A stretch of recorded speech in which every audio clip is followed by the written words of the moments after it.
तो मुझे जाना मुश्किल होना शुरू हो गया, इसलिए कि वो उसका सवाल होता था, बाबा घर कब लेकर जाओगे, और मेरे पास उसका कोई जवाब नहीं होता था, क्योंकि जो ट्रायल कोर्ट के अंदर जो एप्लीकेशन थी उसकी सुनवाई ही नहीं हो रही थी। 4 सूबों की पुलिस को इन्होंने जिस तरह से मामू बनाया, उसके बाद एक सूबे के चीफ को अपने ओहदे से दस्तबरदार होना पड़ा कोर्ट आर्डर्स की वजह से। जितनी बड़ी ये सर्च थी, मेरा ख्याल है पाकिस्तान में किसी एक आम बंदे के लिए मैं नहीं समझता कि इतनी बड़ी सर्च कभी पाकिस्तान की हिस्ट्री में हुई हो। तो क्या ये एक वजह थी लाहौर जाकर निकाह करने की कि वहाँ अंडर एज बच्चियों के साथ शादी करना ज़्यादा आसान है?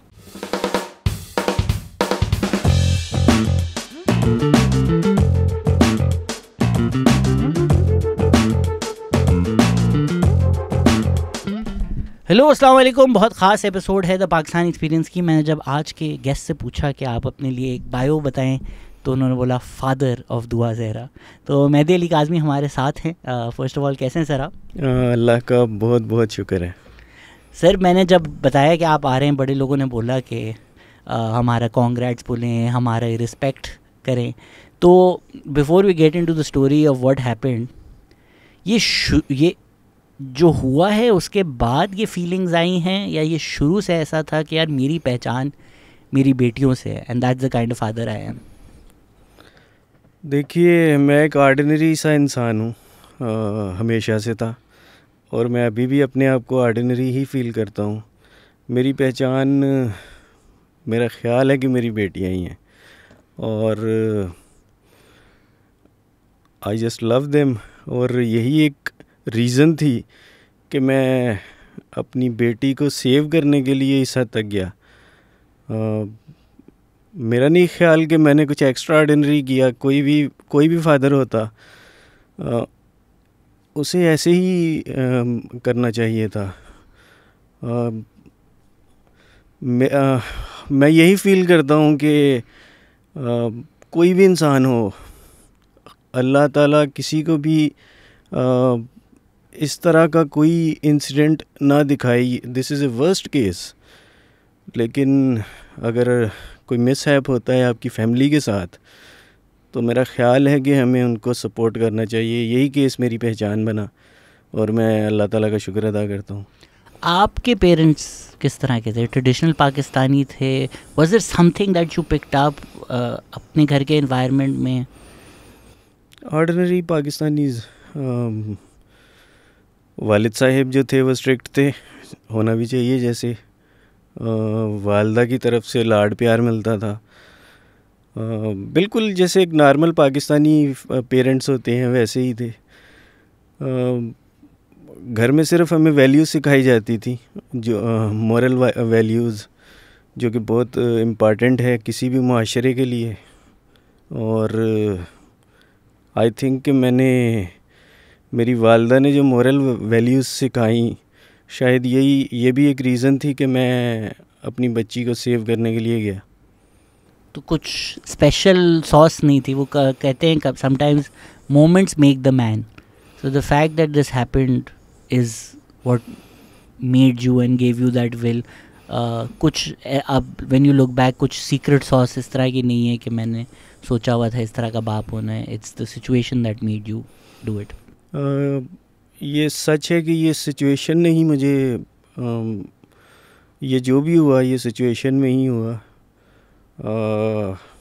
डेफिनेटली मैंने ऐसा कभी कुछ नहीं सोचा था, और ये तो कभी मैं सोच भी नहीं सकता था कि ये केस जिस तरह से मेरी पहचान बन गया। I never thought of that. बस क्या कह सकता हूँ, मेरे ख्याल से मैं अपनी बच्चियों से जितनी मोहब्बत करता था, और मैं ये नहीं कहता कि मैं को बहुत एक्स्ट्रा ऑर्डिनरी, कोई भी पेरेंट्स हों, मेरा ख्याल है हर पेरेंट्स अपनी औलाद से बहुत मोहब्बत करते हैं, लेकिन सिचुएशंस के अंदर कुछ लोग कैसे बिहेव करते हैं ये डिफरेंट होता है। इस सिचुएशन के अंदर मैंने, सोचा कि सबसे इम्पॉर्टेंट चीज़ मेरी बेटी है। 4 साल की उम्र में मैंने अपनी बेटी को सेव करने के लिए, 4 साल की उम्र में मैंने अपनी बेटी को सेव करने के लिए गया। तो कुछ स्पेशल सॉस नहीं थी। वो कहते हैं कब sometimes moments make the man. So the fact that this happened is what made you do it. तो उसके बाद जो हुआ वो पूरे पाकिस्तान ने देखा। एंड आपकी सिर्फ बेटियां हैं? जी, मेरी 3 बेटियां हैं। तो एक आइडिया होता है कि मेरे जैसा डैशिंग यंग सिंगल आदमी जो एक मर्द होता है वो एक तरह का होता है, फिर जब आपकी बेटी हो जाती है ना, स्पेशली जब बेटी होती है, तो वो बिल्कुल ही वे ऑफ थिंकिंग दुनिया का बदल जाता है। क्या ये सच है? किसी हद तक सच भी है। बेटियां बहुत स्पेशल होती हैं। मैंने अपनी तीनों बेटियां अल्लाह ताला से दुआएं मांग कर ली। इवन मेरी वाइफ जो थी वो मुझसे कभी कभार लड़ा करती थी कि आप हर दफ़ा यही बोलते हो कि बेटी चाहिए, और मैं हर बेटी का पहले से नाम सजेस्ट कर देता था कि अब बेटी हुई तो मैं ये नाम रखूँगा।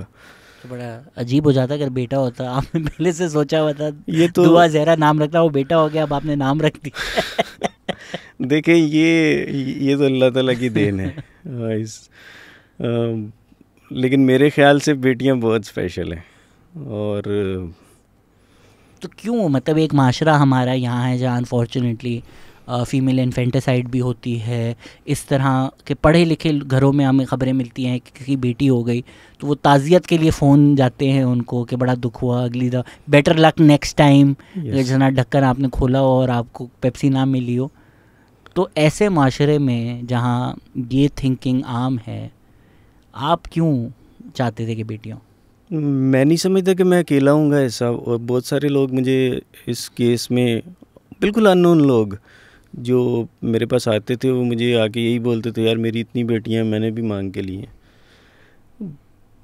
आई डोंट नो कि देखिए, सबसे पहले तो ये कि माशरे में जब भी कोई बुरी चीज़ होती है या जब भी उसका कोई बुरा पहलू होता है वो नुमाया हो जाता है अनफॉर्चुनेटली।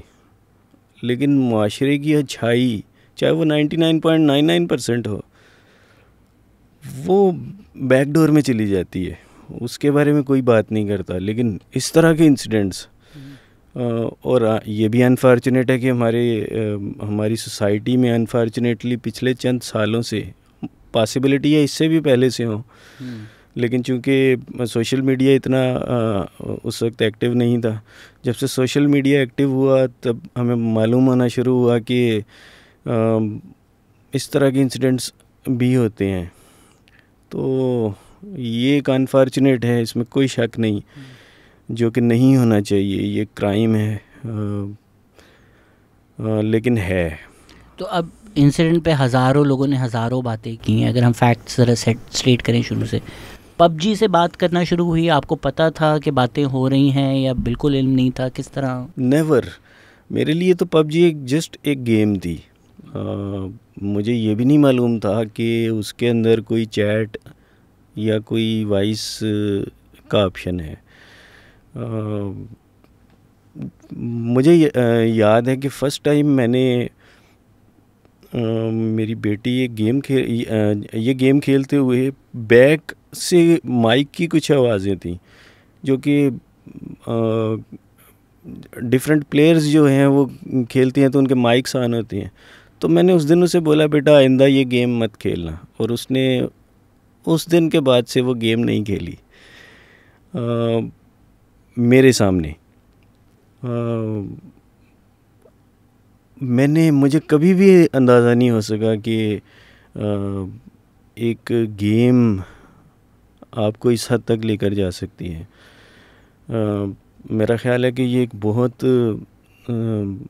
वर्स्ट सिचुएशन थी, लेकिन सोसाइटी के लिए एक मिसाल है कि आप अपने बच्चों के ऊपर किस हद तक नज़र रखें। अनफॉर्चुनेटली ये जो ऐप्स सोशल मीडिया पे गेमिंग या इस किस्म की डिफरेंट ऐप्स हैं, इसके ऊपर नज़र रखना बहुत ज़रूरी है। बट इम्पॉसिबल भी नहीं है, अगर आपने बच्चे को फ़ोन दिया हुआ है तो फिर नज़र रखना या मॉनिटर करना, ये तो ऑलमोस्ट इम्पॉसिबल है, नहीं? मेरे ख्याल से देखिए, पहली बात ये, मेरी बेटी के पास फ़ोन नहीं था। वो एक टैब था, और वो वाला टैब था जिसमें सिम भी नहीं डलती थी, just for study purpose and gaming.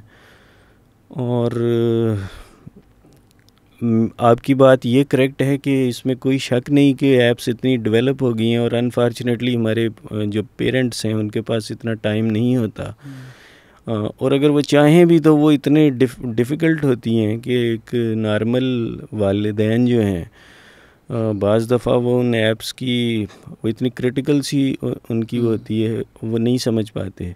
तो नज़र रखना इसमें कोई शक नहीं डिफ़िकल्ट है, लेकिन मेरे ख़्याल से ये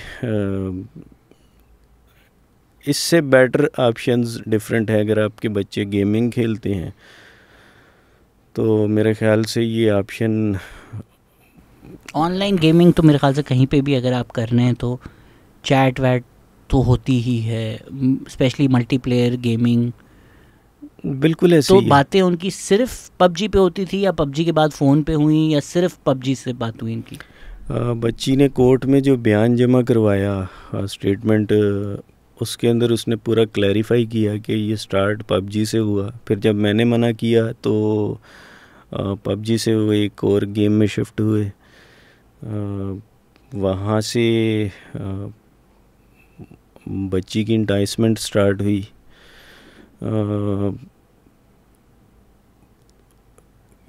बेसिकली ये गेमिंग ही के थ्रू जो इंटाइसमेंट थी ये हुई। और आप कह रहे हैं वो फ़ोन था ही नहीं, तो ये नहीं, सब टैब पूरी था। कम्युनिकेशन गेमिंग के थ्रू हुई, और गेमिंग पे डिसाइड हुआ कि इस वक्त यहाँ पर आना है, क्योंकि घर से तो नहीं अगवा हुई ना, वो तो कहीं खुद गई ना, घर के नीचे से, अच्छा। गली के अंदर से। तो आपको कैसे पता चला आप घर आए, किस तरह का मैं घर पे सिलसिला? ही था, रमज़ान थे, मैं सैरी करके मैं तकरीबन 9, 10, 11 बजे के करीब सोया सुबह, क्योंकि मेरा टाइम थोड़ा सा, ऑनलाइन काम करने वाले अमूमन रात में जागते हैं, तो मैं तकरीबन 11 बजे सोया। मेरी वाइफ की आंख खुली 12, सवा 12 बजे के करीब। उसने मुझे उठाया कि घर की का जो डोर है वो ओपन है और बच्ची घर में नहीं है। तो मैंने कहा कि वो पॉसिबिलिटी है कि वो नीचे कचरा रखने गई हो, क्योंकि अमूमन कभी कभार वो नीचे स्टेप से जस्ट घर के डोर तक रखने जाया करती थी। तो उसके बाद हमने सर्चिंग स्टार्ट की। फिर जो है वो 1.5-2 घंटे के बाद मैंने जो है ऑप्शन, मैंने सोचा कि अब मेरे पास तो ऑप्शन नहीं है इसके अलावा कि मैं पुलिस में कंप्लेन करूं। तो एफआईआर के लिए पुलिस के पास गया। उसके बाद ये सारा स्टार्ट हुआ। तो वो आपको पता चला, वो गई किस टाइम थी? सुबह के टाइम थी, पहले थी, आपको लेट पता चला? कितना टाइम पीरियड था इसमें? मेरा ख्याल है शी वेंट 12:30 अराउंड। अच्छा, तो इतना टाइम नहीं था कि आपको पता चल गया? नहीं, मुझे पता, डेफिनेटली मुझे जब पता चला तो तकरीबन मेरा ख्याल है आधा पौना घंटा गुजर चुका था। तो वही गेमिंग पे लड़के ने उसको बोला था कि मैं आऊँगा? यस। अगर आप बच्ची का जो स्टेटमेंट है जिसमें उसने पूरी चीज़ें कोर्ट के सामने रखी हैं, अब वो पढ़ें तो उसके अंदर उसने यही बोला है कि गेम की ऐप थी और that was clash of clans after PUBG. Clash of clans के अंदर कोई चैट का ऑप्शन था जिसमें उसने इसे बाहर बुलाया। किन हालात में बुलाया वो डेफिनेटली कोर्ट के अंदर जमा है। बहुत सारी चीज़ें तो मैं यहाँ पे, कोर्ट मैटर है तो बहुत सारी चीज़ें तो मैं यहाँ पे पब्लिकली अभी बता भी नहीं सकता, लेकिन कोर्ट डॉक्यूमेंट जो है वो आप रीड कर सकते हैं। और वो जो 51 पेज की स्टेटमेंट है वो पब्लिकली अवेलेबल है? मेरे ख्याल से कोर्ट के कोई भी डॉक्यूमेंट पब्लिकली अवेलेबल होता है। अच्छा, आप कोर्ट से निकलवा सकते हैं, और वो तो वैसे भी मेरा ख्याल मीडिया पे चलता रहा है लास्ट ईयर। उसके अंदर क्या हुआ, कैसे लेके गए, कहाँ कहाँ लेके गए। तो उन्होंने जो स्टोरी बनाई थी कि हम तो घर बैठे हुए थे और घंटी बजी और ये आ गई, ख़ुद इन्होंने रिक्शा लिया, दुआ ने फिर टैक्सी ली, टैक्सी से लाहौर पहुंच गई, मतलब वो तो एक स्टूपिड साउंड करता है कि छोटी बच्ची किस तरह या मैं भी शायद अगर कराची में नीचे जाऊँ, बोलूँ मुझे लाहौर जाना है, टैक्सी करा दो, वो पागल हो गया है, मैं मलीर कैंट नहीं जाऊँगा, लाहौर कैसे जाऊँगा? तो वो तो story did not sound true. Exactly. जो नैरेटिव दूसरी साइड से बिल्ड हुआ उसमें उन्होंने यही बोला, जो कि ऑब्वियसली कोई भी इंसान सोचे तो वो फर्स्ट स्टेप में ही बोल देगा कि यार ये मन गढ़ंत बात है। अपने आप को सेव करने के लिए बेसिकली सारा मलबा बच्ची के ऊपर डाला गया कि बच्ची खुद आई और फिर वो जो स्टोरीज़ बनी। लेकिन ट्रुथ ये था कि ये लोग यहाँ आए और एक नहीं 2 दफ़ा आए। इस 2 दफ़ा आए?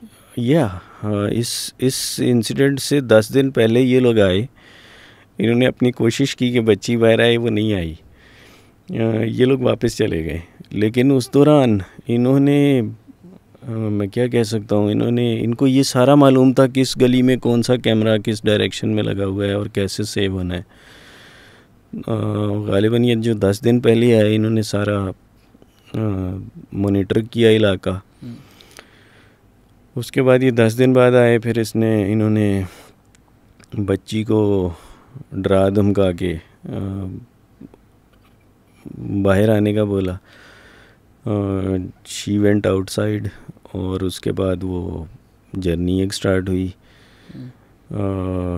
वो जर्नी में क्या क्या हुआ वो पढ़ने से ताल्लुक़ रखता है। ये तो लेकिन कंक्लूसिवली प्रूव हो गया है ना कि वो अपने कज़न या भाई किसी के साथ आए थे। यस, वो अपनी वालदा, भाई और के साथ आए थे और एक नहीं 2 दफ़ा आए थे। ये तो पुलिस के CDR के अंदर ये सारी चीज़ें अवेलेबल हैं। और तो इसमें अगर फ्रॉम द आउटसाइड, मुझे केस नहीं पता, आपने एक लड़की को बात की, जो भी किया, बुला लिया, तो इट सीम्स लाइक कि बस किसी लड़के ने फंसा लिया। ये कोई गैंग या अगवा वो वाला जो एलिमेंट है वो मेरे ख्याल से sounds a bit less plausible to me at least. तो आपके पास ये क्या एविडेंस है कि ये गैंग की वारदात है, ये वो है, एज अपोज टू जस्ट किसी लड़के ने किसी लड़की को फंसा लिया?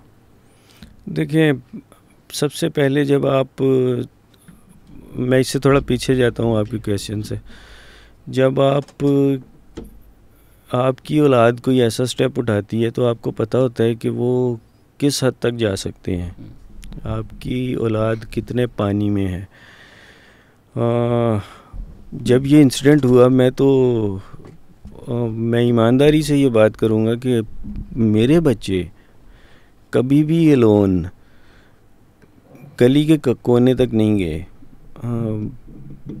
अगर मैं आज भी अपनी किसी बेटी को कहूँ कि बेटा गली के कॉर्नर पे शॉप है, वहाँ से जाके कोई चीज़ ले आओ, तो वो नहीं जा सकेगी, उसमें इतना कॉन्फिडेंस ही नहीं होगा। तो अब मैं आपके सवाल की तरफ आता हूँ।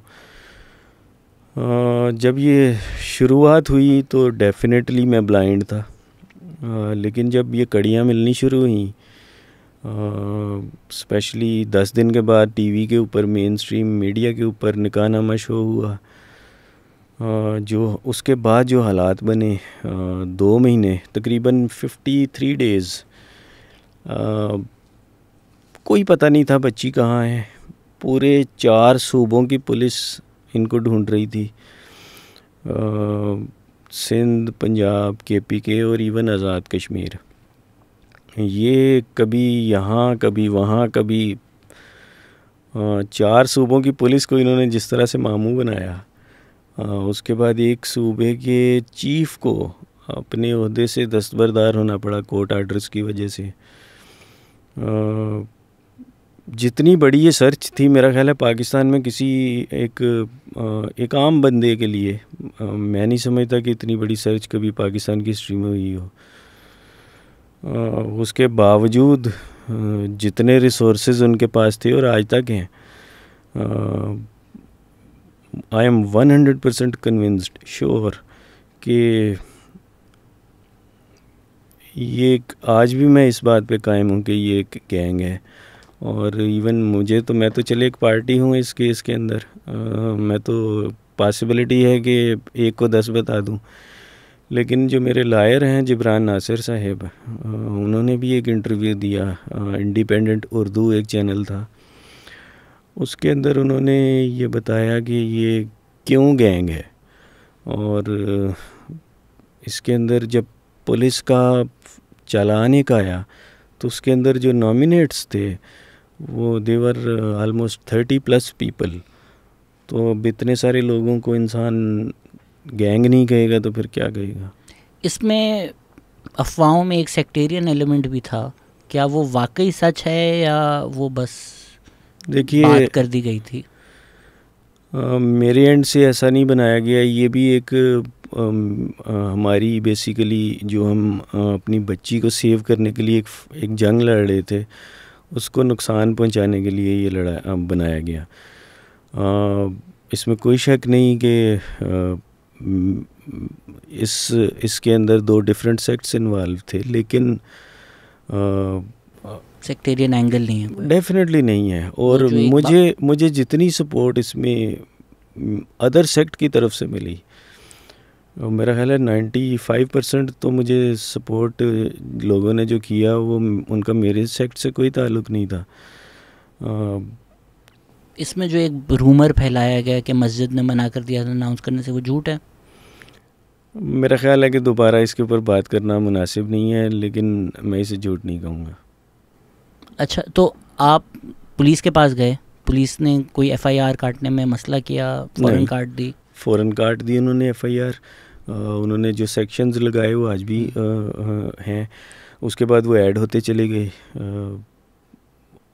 पुलिस की तरफ से शुरुआत में तो ऐसा कुछ नहीं था, लेकिन जब ये वाक़या हुआ उसके 3 दिन तक मैंने जो पुलिस की कारकर्दगी देखी, वो आते थे रात में या दिन में एक आध सर्च करते थे, और घर की नहीं, गली की, इलाके की। ये तब की बात है जब तक मैं इसे सोशल मीडिया पे उठाया नहीं था। सॉरी, बट आपके जो बिल्डिंग वगैरह है उसमें कोई CCTV कैमराज हैं, आप कह रहे हैं कि तो आपने वो फुटेज वगैरह देखी, या आप कह रहे हैं कि उनको कैमरा इतने पता थे कि वो कैमरा में कुछ भी नहीं आया? मेरी बिल्डिंग में CCTV कैमराज तब तक नहीं थे। अच्छा। गली में ज़रूर थे, लेकिन जिनके पास थे उन्होंने हमें वीडियोस दी ही नहीं। अगेन इस पे बात करना मेरा ख्याल मुनासिब नहीं है। तो आपके पास कोई वीडियो एविडेंस कुछ भी नहीं था, आप कंप्लीटली इन द ब्लाइंड थे, आपको मैं कुछ नहीं पता? उस वक्त तक जितनी भी एजेंसीज, पुलिस और डिफरेंट, मैं जिनके नाम भी नहीं ले सकता, वो सब भी ब्लाइंड थे। नहीं तो वो एजेंसी को कैसे कोई वीडियो नहीं देगा अगर वो उनको वीडियो चाहिए? जब अगला बंदा हाँ, आपकी बात करेक्ट है, लेकिन जब जैसे रेंजर्स ने जब वो इन्वॉल्व हुए, उन्होंने वीडियोस मांगी, इलाके की बहुत सारी वीडियोस मिली भी, लेकिन जो गली की वीडियोस थी वो नहीं मिली। उन्होंने कहा जी कि हमारे पास तो रिकॉर्डिंग का ऑप्शन ही नहीं है, और अब क्या कहा जा सकता है। वाकई नहीं होगा, वरना तो वो रेंजर्स अंदर घुस के बना के वीडियो उनसे निकाल लेते। तो आपको कोई, जब तक मीडिया पे निकाहनामा नहीं आया, आपको और पुलिस को और एजेंसीज को किसी को कुछ भी इल्म नहीं था कि आपकी बेटी कहाँ है? एग्जैक्टली ऐसे ही है। 10 दिन तक हम टोटल ब्लाइंड थे। 10 दिन के बाद जियो के ऊपर, आई डोंट नो कि ये नाम लेने आपकी पॉडकास्ट में, जियो बोलें, बोलें, एयरवाइब जो बोलना है बोलें, कोई मसला नहीं। जियो के ऊपर सबसे पहले ये चला, उसके बाद तमाम मेन स्ट्रीम मीडिया के ऊपर ये चला।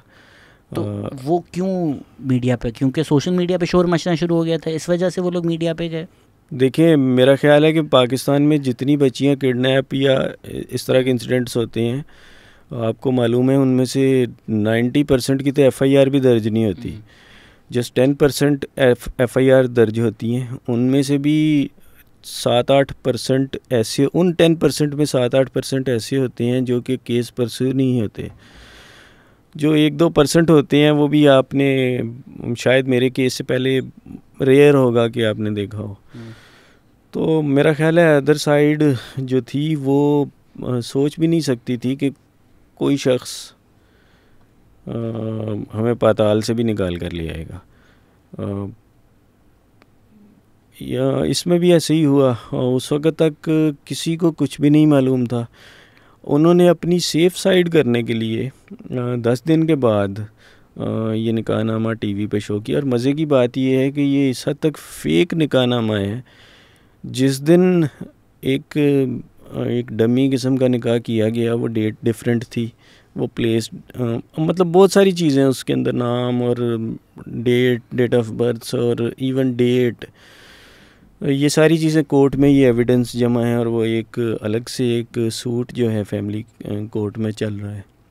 जो डेट ऑफ बर्थ की आपने बात की, आपने क्लेम किया था कि वो 13 साल की हैं। उन्होंने खुद आकर कहा कि पासपोर्ट और बेफॉर्म वगैरह पे मेरी उम्र 2 साल कम दिखाई है, जो पाकिस्तान में अमूमन होता है। Sounds believable.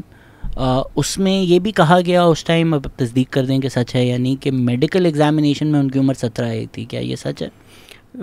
देखिए, जो 6 जून 2022 को बच्ची को प्रोड्यूस करके कोर्ट में पेश किया गया, और इस किस्म के जितने भी केसेस होते हैं उसमें हमेशा बच्ची आकर कोर्ट में यही बोलती है कि मैं 18 साल की हूँ, अपनी मर्ज़ी से गई थी और मैंने एक निकाह किया हुआ है और मुझे जाने दिया जाए, और कोर्ट फ्री विल दे देती है।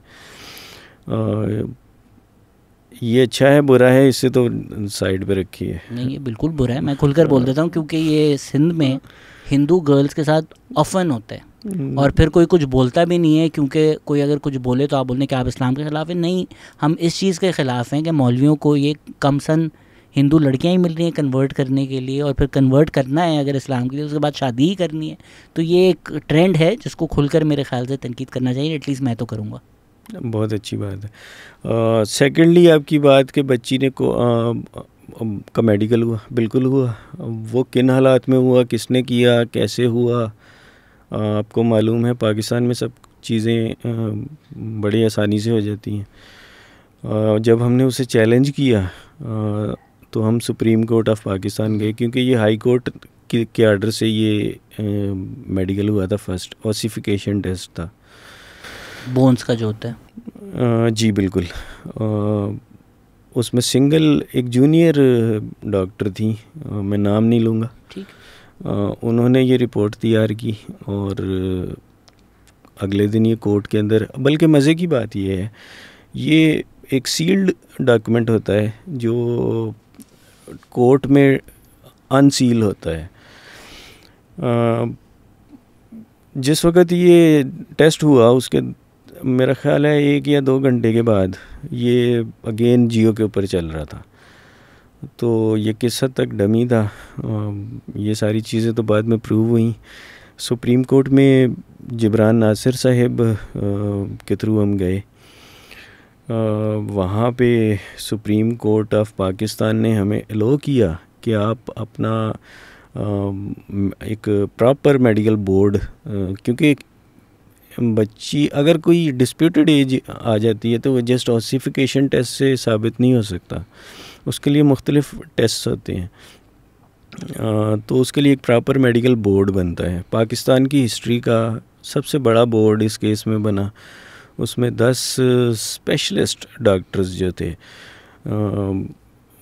जो कि पाकिस्तान के टॉप रैंक्ड थे, वो उनकी ज़ेरे निगरानी बना। उन्होंने इसमें जो रिपोर्ट दी वो ये कहा कि the girl is between 15 to 16 and near to 15। तो उसके बाद से हमारा जो डॉक्यूमेंट्स थे, आपको मालूम है कोई भी एज वेरिफिकेशन टेस्ट वो दुनिया के किसी भी मुल्क में हो वो परफेक्ट तो नहीं हो सकता। तो जो डिफ़र आ रहा था वो 8-9 महीने का आ रहा था मेरे डॉक्यूमेंट से। एटलीस्ट उन्होंने ये साबित किया कि मेरे डॉक्यूमेंट्स करेक्ट थे, जो कि हैं। इसमें ये भी एक एलिमेंट था उस टाइम डिस्कस हो रहा था कि क्योंकि सिंध में restraint of child marriage act है, पंजाब में 16 साल है, और कोर्ट्स ने ये भी किया है कि 16 साल से कम भी जब शादी होती है वो रेटिफाई कर देते हैं कि बालिग तो है। तो क्या ये एक वजह थी लाहौर जाकर निकाह करने की कि वहाँ अंडर एज बच्चियों के साथ शादी करना ज़्यादा आसान है? देखिए, ये पाकिस्तान का एक बहुत बड़ा अलमिया है।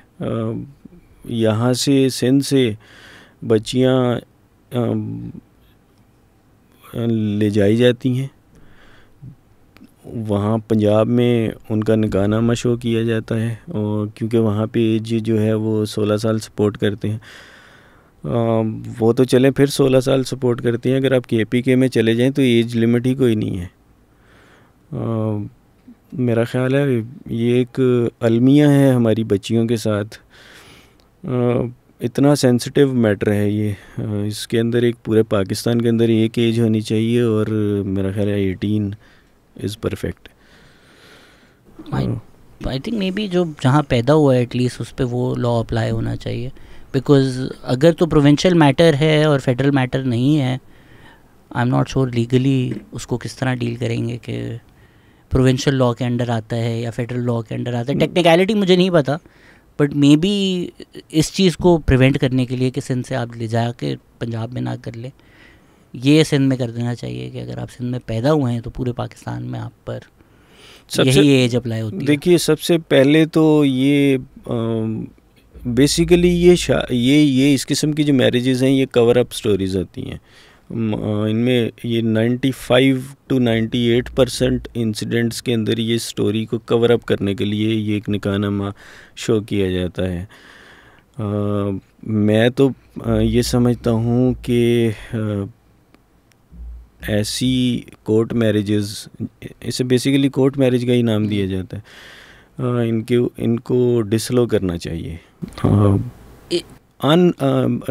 जब तक कि एक बच्ची अपने वली के साथ मौजूद ना हो, शादी या निकाह नहीं हो सकता। मेरा ख्याल है ये सेक्टेरी मतलब ये मजहबी गुफ्तगू हो जाएगी, मैं उस तरफ ना जाना चाह रहा हूँ और ना मैं एक्सपर्ट हूँ उसका, लेकिन जितने भी सेक्ट के उलमा थे, मैंने उनसे जब डिटेल्ड में गुफ्तगू की तो उन्होंने मुझे यही कहा, इवन अहले सुन्नत के मुताबिक भी बच्ची का निकाह वली की मर्ज़ी के बगैर, मौजूदगी के बगैर नहीं हो सकता। उनके जो लॉयर हैं या जिस लॉयर ने कोर्ट मैरिज कराई थी, मैं उनको सुन रहा था अभी इससे पहले, तो उन्होंने तो इस तरह की बात की, and again this is not legal, this is a cultural argument, कि भाई ये लोग मेरे पास आए थे तो मैंने तो इज़्ज़त का ख्याल रख कर, आपने भी सुना होगा। तो ये जो इस तरह के आइडियाज़ होते हैं कि इज़्ज़त बच जाएगी, निकाह कर लें लीगल, मैं तो ये सोच कर के बच्ची की इज़्ज़त बचाने के लिए निकाह करवा दिया, कोर्ट मैरिज करवा दिया,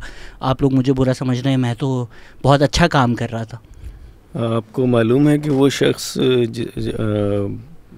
जो है वो इस वक्त इश्तिहारी है इस केस के अंदर। इश्तिहारी का क्या मतलब होता है? कोर्ट को मतलूब है इस केस के अंदर, और वो एब्सकॉन्डर है। Yes, the lawyer.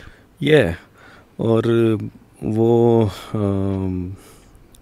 अपनी तरफ से ना वो कोई कोर्ट को फेस कर रहा है और ना वो आ रहा है, ना कोई जवाब जमा हो रहा है। और ये ट्रायल जब आगे चलेगा तो डेफिनेटली उसके जो उसने जो रोल प्ले किए थे वो सारे खुलकर सामने आएंगे। इसमें जिसने निकाह करवाया था उसको भी ब्रीफली अरेस्ट कर लिया था, पर उसको तो फ़ौरन ही छोड़ दिया था, नहीं? वो अरेस्ट हो गया था। गवाह जो था एक असगर अली, वो अरेस्ट हुआ। शबीर जो ब्रदर भी था वो भी अरेस्ट हुआ, वो भी एज ए गवाह भी था वो। बाकी कुछ लोग इससे पहले पुलिस ने 6 जून से पहले 2022 उससे पहले कुछ लोग मज़ीद अरेस्ट किए थे, लेकिन जब 8 जून को कोर्ट ने बच्ची को फ्री विल देकर भेज दिया प्रोटोकॉल के साथ इन लोगों को, उस वक्त उन सब को छोड़ दिया गया। बाद में जब जिब्रान नासिर इस केस में इन हुए, ये केस बेसिकली तब तक C क्लास कर दिया गया था। जिब्रान नासिर ने फ़ाइट की और C क्लास के चालान को रद्द किया गया। दोबारा चालान आया, उसमें आई थिंक 30+ लोग नॉमिनेट हुए, जिनमें से कुछ लोग अरेस्ट हुए जो मेन थे। अनफॉर्चुनेटली 8 से 10 दिन के अंदर वो सब लोग अपनी अपनी ज़मानतें करवा के बाहर, और जो पाकिस्तान में नॉर्मली होता है, इसमें जो मीडिया वाला आपने जिक्र किया, आई डोंट नो अगर ये आगे पीछे हुआ था, एक जामे शीरी स्पॉन्सर्ड इंटरव्यू भी हुआ था। सो सर रियल टू सी के एक इंटरव्यू हो रहा है सामने, आपने व्लॉग के लिए जामे शीरी भी रखा हुआ है। तो वो जो दुआ ज़हरा बज़ाहिर कह रही हैं कि मैं अपनी मर्ज़ी से आई हूँ, मैं अपनी खुशी से आई हूँ, मैं तो बहुत खुश हूँ, इस चीज़ का भी मजाक उड़ाया जा रहा है कि उनके कान में कोई कुछ कह रहे हैं। तो वो एंकर कहती हैं आप दुपट्टा उतार के भी दिखा दें, और फिर उनको कपल को मुबारकें भी दी जा रही हैं। तो when you were watching this, आपके क्या तासुरात थे? क्या आप तब भी ये बिलीव नहीं कर रहे थे, या तब आपको लग रहा था कि शायद ये सच है और भागकर इश्क में शादी हो गई है? मैंने आपसे थोड़ी देर पहले एक बात की कि जो वालिद, जो कोई भी बाप होता है, उसे मालूम होता है कि उसकी औलाद कितने पानी में हो सकती है। वो जो जितने भी इंटरव्यूज़ चले, वो मेरे लिए उस जगह पर जो बच्ची से बुलवाया जा रहा था, एटलीस्ट मैं फील कर रहा था कि कुछ ना कुछ कहीं ना कहीं गलत है। बाद में एक इंटरव्यू हुआ जो कि समा टीवी के ऊपर नशर हुआ, एंकर का नाम मैं अगेन नहीं लूँगा। कुछ गलत किया है वैसे आप लेना चाहते हैं, हमें कोई इशू नहीं है। मेरा ख्याल है नाम लेना मुनासिब नहीं है। ठीक है। मैं एक वैसे एंकर को जलील करना चाहता हूँ, लेकिन मैं बाद में करूँगा, आप पहले स्टोरी कंप्लीट करें। उन्होंने बाद में एक इंटरव्यू, सबसे पहले तो उन्होंने इनका इंटरव्यू किया जो कि मेन स्ट्रीम मीडिया के ऊपर चला, और हैरत की बात है कि वो कैसे चला। उसके बाद उन्हीं एंकर ने एक इंटरव्यू दिया। साकिब बशीर एक इस्लामाबाद के एक कोर्ट रिपोर्टर हैं, मैं उनका नाम इसलिए ले रहा हूँ कि उन्होंने जस्ट उनका इंटरव्यू पे जानने के लिए किया कि यार था क्या। तो उन एंकर साहिब ने उसके अंदर पूरा एक्सप्लेन किया कि बच्ची अंडर प्रेशर थी और उसको फीड किया जा रहा था, जो बोलना होता था ऑफ द कैमरा उसको उसके कान में बोला जाता था कि ये बोलो, और वो बोलती थी, और ये सारी चीज़ें ऑन द रिकॉर्ड हैं। इवन बच्ची की स्टेटमेंट के अंदर भी बच्ची ने क्लियरली अपनी पूरी जर्नी के अंदर उसके साथ जो हुआ, इवन ये इंटरव्यूज़ जो थे जिन हालात में कंडक्ट किए गए, जैसे किए गए, वो सारा उसने एक्सप्लेन किया है। तो ये मतलब ये थ्रेटन करके करवाया जाता था? एग्जैक्टली, थ्रेटन करके भी और मारपीट के करवाए जाते थे ये इंटरव्यू। एग्जैक्टली, फिजिकल वायलेंस के साथ। आपको शायद एक इंटरव्यू याद भी होगा जिसमें बच्ची के चेहरे के ऊपर निशान भी थे। बहुत सारे लोगों ने उस इंटरव्यू के नीचे यही लिखा कि ये बच्ची के चेहरे पर निशान कैसे हैं, तो वो उन्हीं मारपीट के निशान थे। और यही जो जामी शरीफ वाला इंटरव्यू है, इसमें तो ये जो खातून है यहाँ के कह रही थी कि अभी मैं आई और मैं ज़हीर की वालदा से मिली, उन्होंने इतना प्यार दिया, उन्होंने बोले तो रोज़ पिज़्ज़ा खाते हैं, पराठे भी नहीं खाते यहाँ। तो वो आप तो मतलब देख के अपने बाल खींच रहे होंगे कि ये क्या ड्रामा चल रहा है। देखिए, चूँकि अभी केस ट्रायल कोर्ट के अंदर भी है और कुछ और कोर्ट्स के अंदर भी है, तो मैं इसके ऊपर खुलकर बात तो नहीं कर पाऊँगा, लेकिन डेफिनेटली वो जो कुछ भी था वो सारा प्लान्ड था। आप खुलकर नहीं कहते, मैं ज़रा खुलकर कहना चाहूँगा, आपका इस जनरल ओपिनियन मैं ज़रूर लूँगा इस यूट्यूब जर्नलिज़म के ऊपर, लेकिन अभी आपके आने से पहले मैंने सोचा पुराने इंटरव्यूज़ ये वो देखूँ, तो मैं पहुंच गया एक खातून के यूट्यूब पर, एक वो किसी और को इंटरव्यू दे रही थी, उनका नाम है जुनैरा महाम, कुछ इस तरह का उनका नाम है। जिस तरह की घटिया ज़बान उन्होंने इस्तेमाल किया आपके लिए, आपकी फ़ैमिली के लिए, और कहा मेरे पास वीडियो एविडेंस है, था तो प्रोड्यूस करें, अब तो 2 साल हो गए प्रोड्यूस करें। तो ये उन्होंने कहा मैं तो मेन स्ट्रीम न्यूज़मैन, तो कभी उनका नाम भी नहीं सुना था आज से पहले, बाद में देखा इनके 600,000 सब्सक्राइबर्स हैं। तो जिन यूट्यूब जर्नलिस्ट ने अपने व्यूज़ के लिए, सेंसेशनलिज्म के लिए, आप किसी का नाम ना लें, ये खातून को मैंने देखा था और मुझे लगता है कि नाम लेके बताना चाहिए कि इन्होंने कितनी घटिया बातें की थी। सेंसेशनलिज्म एक कंट्रोवर्सी बनाकर क्लिक्स, जनरली ये जो यूट्यूब जर्नलिस्ट अपने आप को कहते हैं, नाम आप ना लें किसी का भी, आपकी क्या राय है इन लोगों के बारे में? देखिए किसी की इज्जत को उतार के रख देना, चाहे वो मेरा केस हो चाहे किसी का भी हो, just for few clicks and few dollars, वो कैसा हो सकता है? अनफॉर्चुनेटली इसके अंदर ऐसा हुआ। अच्छा, ये क्यों हुआ? देखिए 99 बल्कि 100% लोग उस वक़्त जो मीडिया या सोशल मीडिया थी वो मुझे सपोर्ट कर रही थी। और मैं ये 100% तो नहीं थी वैसे, दोनों तरफ नहीं, मैं शुरुआत की बात कर रहा हूँ। तो जितनी भी वीडियोस बन रही थी वो बेसिकली हमारी सपोर्ट में बन रही थी, चाहे वो करेक्ट हों चाहे वो इनकरेक्ट हों, मैं उस बहस में नहीं जा रहा। बन मेरी सपोर्ट में रही थी। सबसे आसान उस वक़्त क्या था? उसमें मेरा ख़्याल है व्यूज़ और क्लिक्स लेने के लिए सबसे आसान ये था कि मेरे अगेंस्ट वीडियोस बनानी शुरू कर दी जाए, क्योंकि दूसरी तरफ तो व्यूज़ डिवाइड थे, यहाँ पे व्यूज़ टोटल एक ही को मिलते। यही हुआ। मैं डिटेल में नहीं जाऊँगा अगेन, इसलिए कि एक केस है जो कि आपने यूट्यूब जर्नलिस्ट पे भी केसेस किए हुए हैं ना, ये जो जर्नलिस्ट अपने आप को कहते हैं, जी इन बिल्कुल, पर भी केसेस हुए हैं। जी बिल्कुल। उसमें क्या कुछ for people who are also sick of these people, कितना आसान है कोर्ट्स में लेकर जाना, प्रूव करना, कितना रिसेप्टिव होते हैं कोर्ट्स, कुछ जस्टिस मिलता है इन केसेस में, नहीं मिलता, किस तरह होता है? जब मैं लेकर गया था तो मेरा ख्याल है पाकिस्तान की हिस्ट्री का पहला केस था ये, क्योंकि एक जज साहब ने ये बोला कि यार मैं इसमें क्या डिसीजन सुनाऊं, मुझे खुद नहीं मालूम। केस था क्या, डेफेमेशन था? जी बिल्कुल। तो ये सारी चीज़ तो बिल्ट कानून है, उसमें क्या मसला था जज को? किसके अंडर है आज तक नहीं पता। FIA कहती है हमारे अंडर है, कोर्ट्स में आप जाएं तो वो आपको एंटरटेन नहीं करते। अच्छा, अच्छी बात यह है कि पंजाब में अब मैंने सुना है कि वहाँ पे कोई रूल बना है। नहीं, वो तो आपके मेरे लिए नहीं है, वो उनके लिए वो जिनका मुल्क है उनकी डेफेमेशन के लिए अभी नया कानून आया है, बट पीका के अंडर तो आ जाता है ये। आई डोंट नो अगर उस वक्त हमने हर जगह का दरवाज़ा खटखटाया। कौन सा ऐसा, इवन पैमरा के अंदर हम गए। मेरा केस एक आज भी एक चैनल के अगेंस्ट पैमरा इस्लामाबाद में चल रहा है।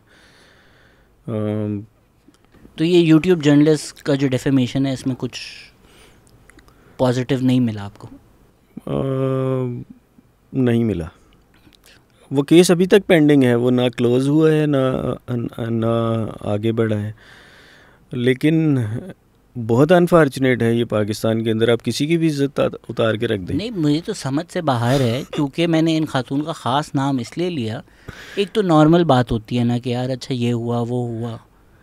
आई डोंट नो अगर आपने सुना है इनका आपने सुना है इनका जो इन्होंने बातें की हैं, मतलब इंसानियत से गिरकर एक अंडर स्टेटमेंट होगी कि यार खुदा ना खास्ता एक एक्सट्रीम दुनिया में किसी के बारे में ये बातें सच भी हो ना, तब भी आपको नहीं करनी चाहिए। और आप विदाउट एनी एविडेंस किसी बारे में इतनी घटिया बातें करते हैं, तो जो लोग ज़राए जर्नलिस्ट और यूट्यूब जर्नलिस्ट को सुन रहे होते हैं, after going through this experience आपने कुछ सीखा कि यार ये जो यूट्यूब पे हर कोई अपने आप को जर्नलिस्ट कह रहा है, ये इनकी सच्चाई कुछ नुमायाँ हुई आपके, जो शायद मेरी पहले नहीं थी? बहुत बुरे तरीके से आप, मेरा ख्याल है पाकिस्तान के अंदर रूल्स होने चाहिए इस चीज़ को लेकर, ये बहुत इम्पॉर्टेंट है। मैं ईमानदारी से कह रहा हूँ कि एक दिन मैंने कोर्ट के अंदर ये फ़ील किया कि मैं किसी दूसरे शख्स को जलील करके रख दूँ। मतलब कोई रूल ही नहीं है। आप मुझे नहीं मालूम कि आप किस जगह पे कहाँ पे सर मारें अगर ऐसा किसी सिचुएशन के अंदर आ जाए।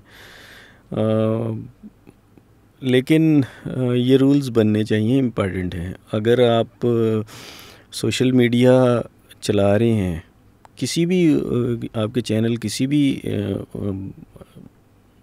टाइप के हैं, वो अंडर किसी न किसी पॉलिसी के अंडर तो आने चाहिए, उनको मॉनिटर होना चाहिए।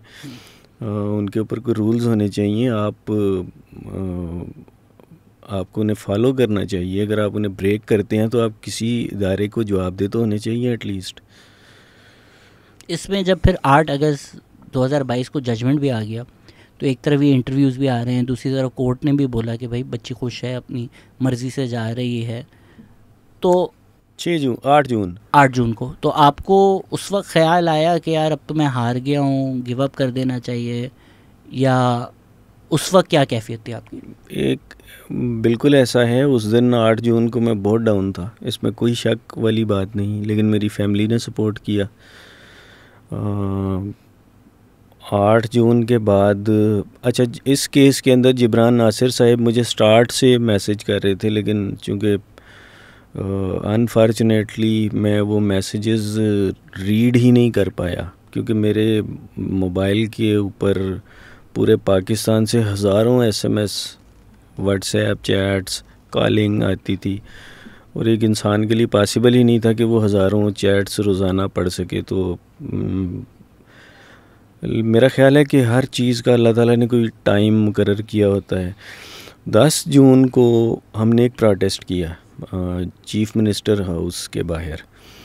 उसमें शहला रज़ा साहिबा आई और उन्होंने आके मुझे कहा कि अब आप अपने लायर को चेंज करिए और आप जिब्रान नासिर के पास जाएं। PPP ने कहा आपको कि आप जिब्रान नासिर के पास जाएं? एग्जैक्टली।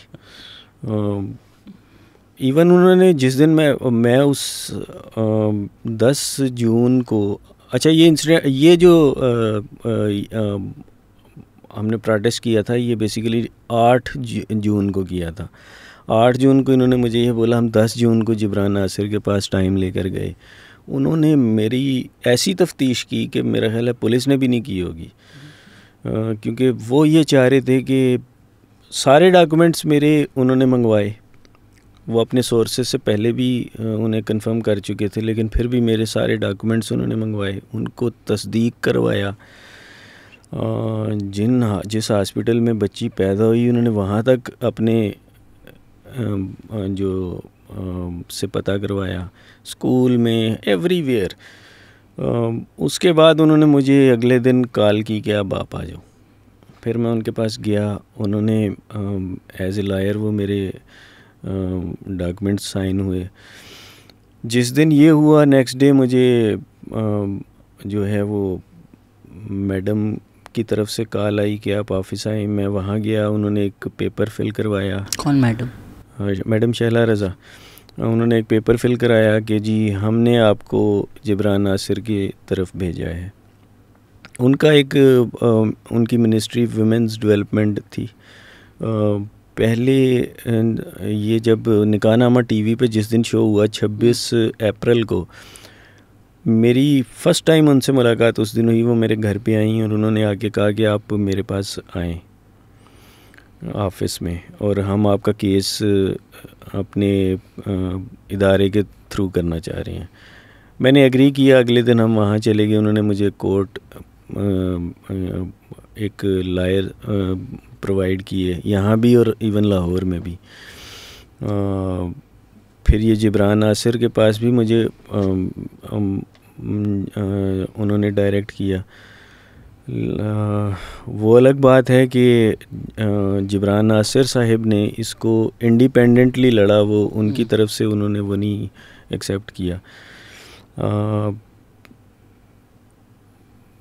फिर इसके अंदर जो हुआ, जिब्रान की तरफ से जो जिस तरीके से उन्होंने फ़ाइट किया वो तो सबके सामने है। बहरहाल ये आपने पूछा कि पीपल्स पार्टी ने वहाँ डायरेक्ट किया, तो मैंने ये थोड़ा सा आपको ब्रीफ किया इसके ऊपर। नहीं ma'am, for all of their ills, अब things like child restraint act, बड़ी गालियाँ पड़ी हैं PPP को, लेकिन वो सिंध में पास करवा दिया उन लोगों ने डिस्पाइट ऑल द हर्डल्स। बहुत पॉजिटिव बात है।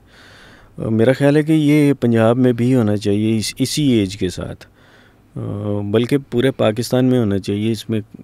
इसमें किसी भी सूबाइयत के ऊपर हमें नहीं जाना चाहिए, कौमियत, ये सारी। पता है, मुझे भी पता है कि क्या होगा अगर ये लोगों ने कोशिशें की।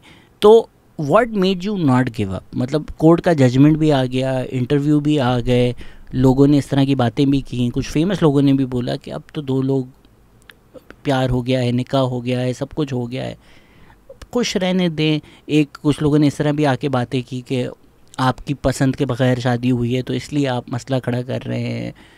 तो ये सब आप नेगेटिव चीज़ें भी सुन रहे हैं, उनका इंटरव्यू भी देख रहे हैं, कोर्ट का जजमेंट भी आ गया है। What makes you not give up? देखिए, नॉट गिव अप इसलिए कि मैं अपनी औलाद को जानता था कि वो, मैं फ्रैंकली एक बात करने लगा हूँ, अगर मेरी औलाद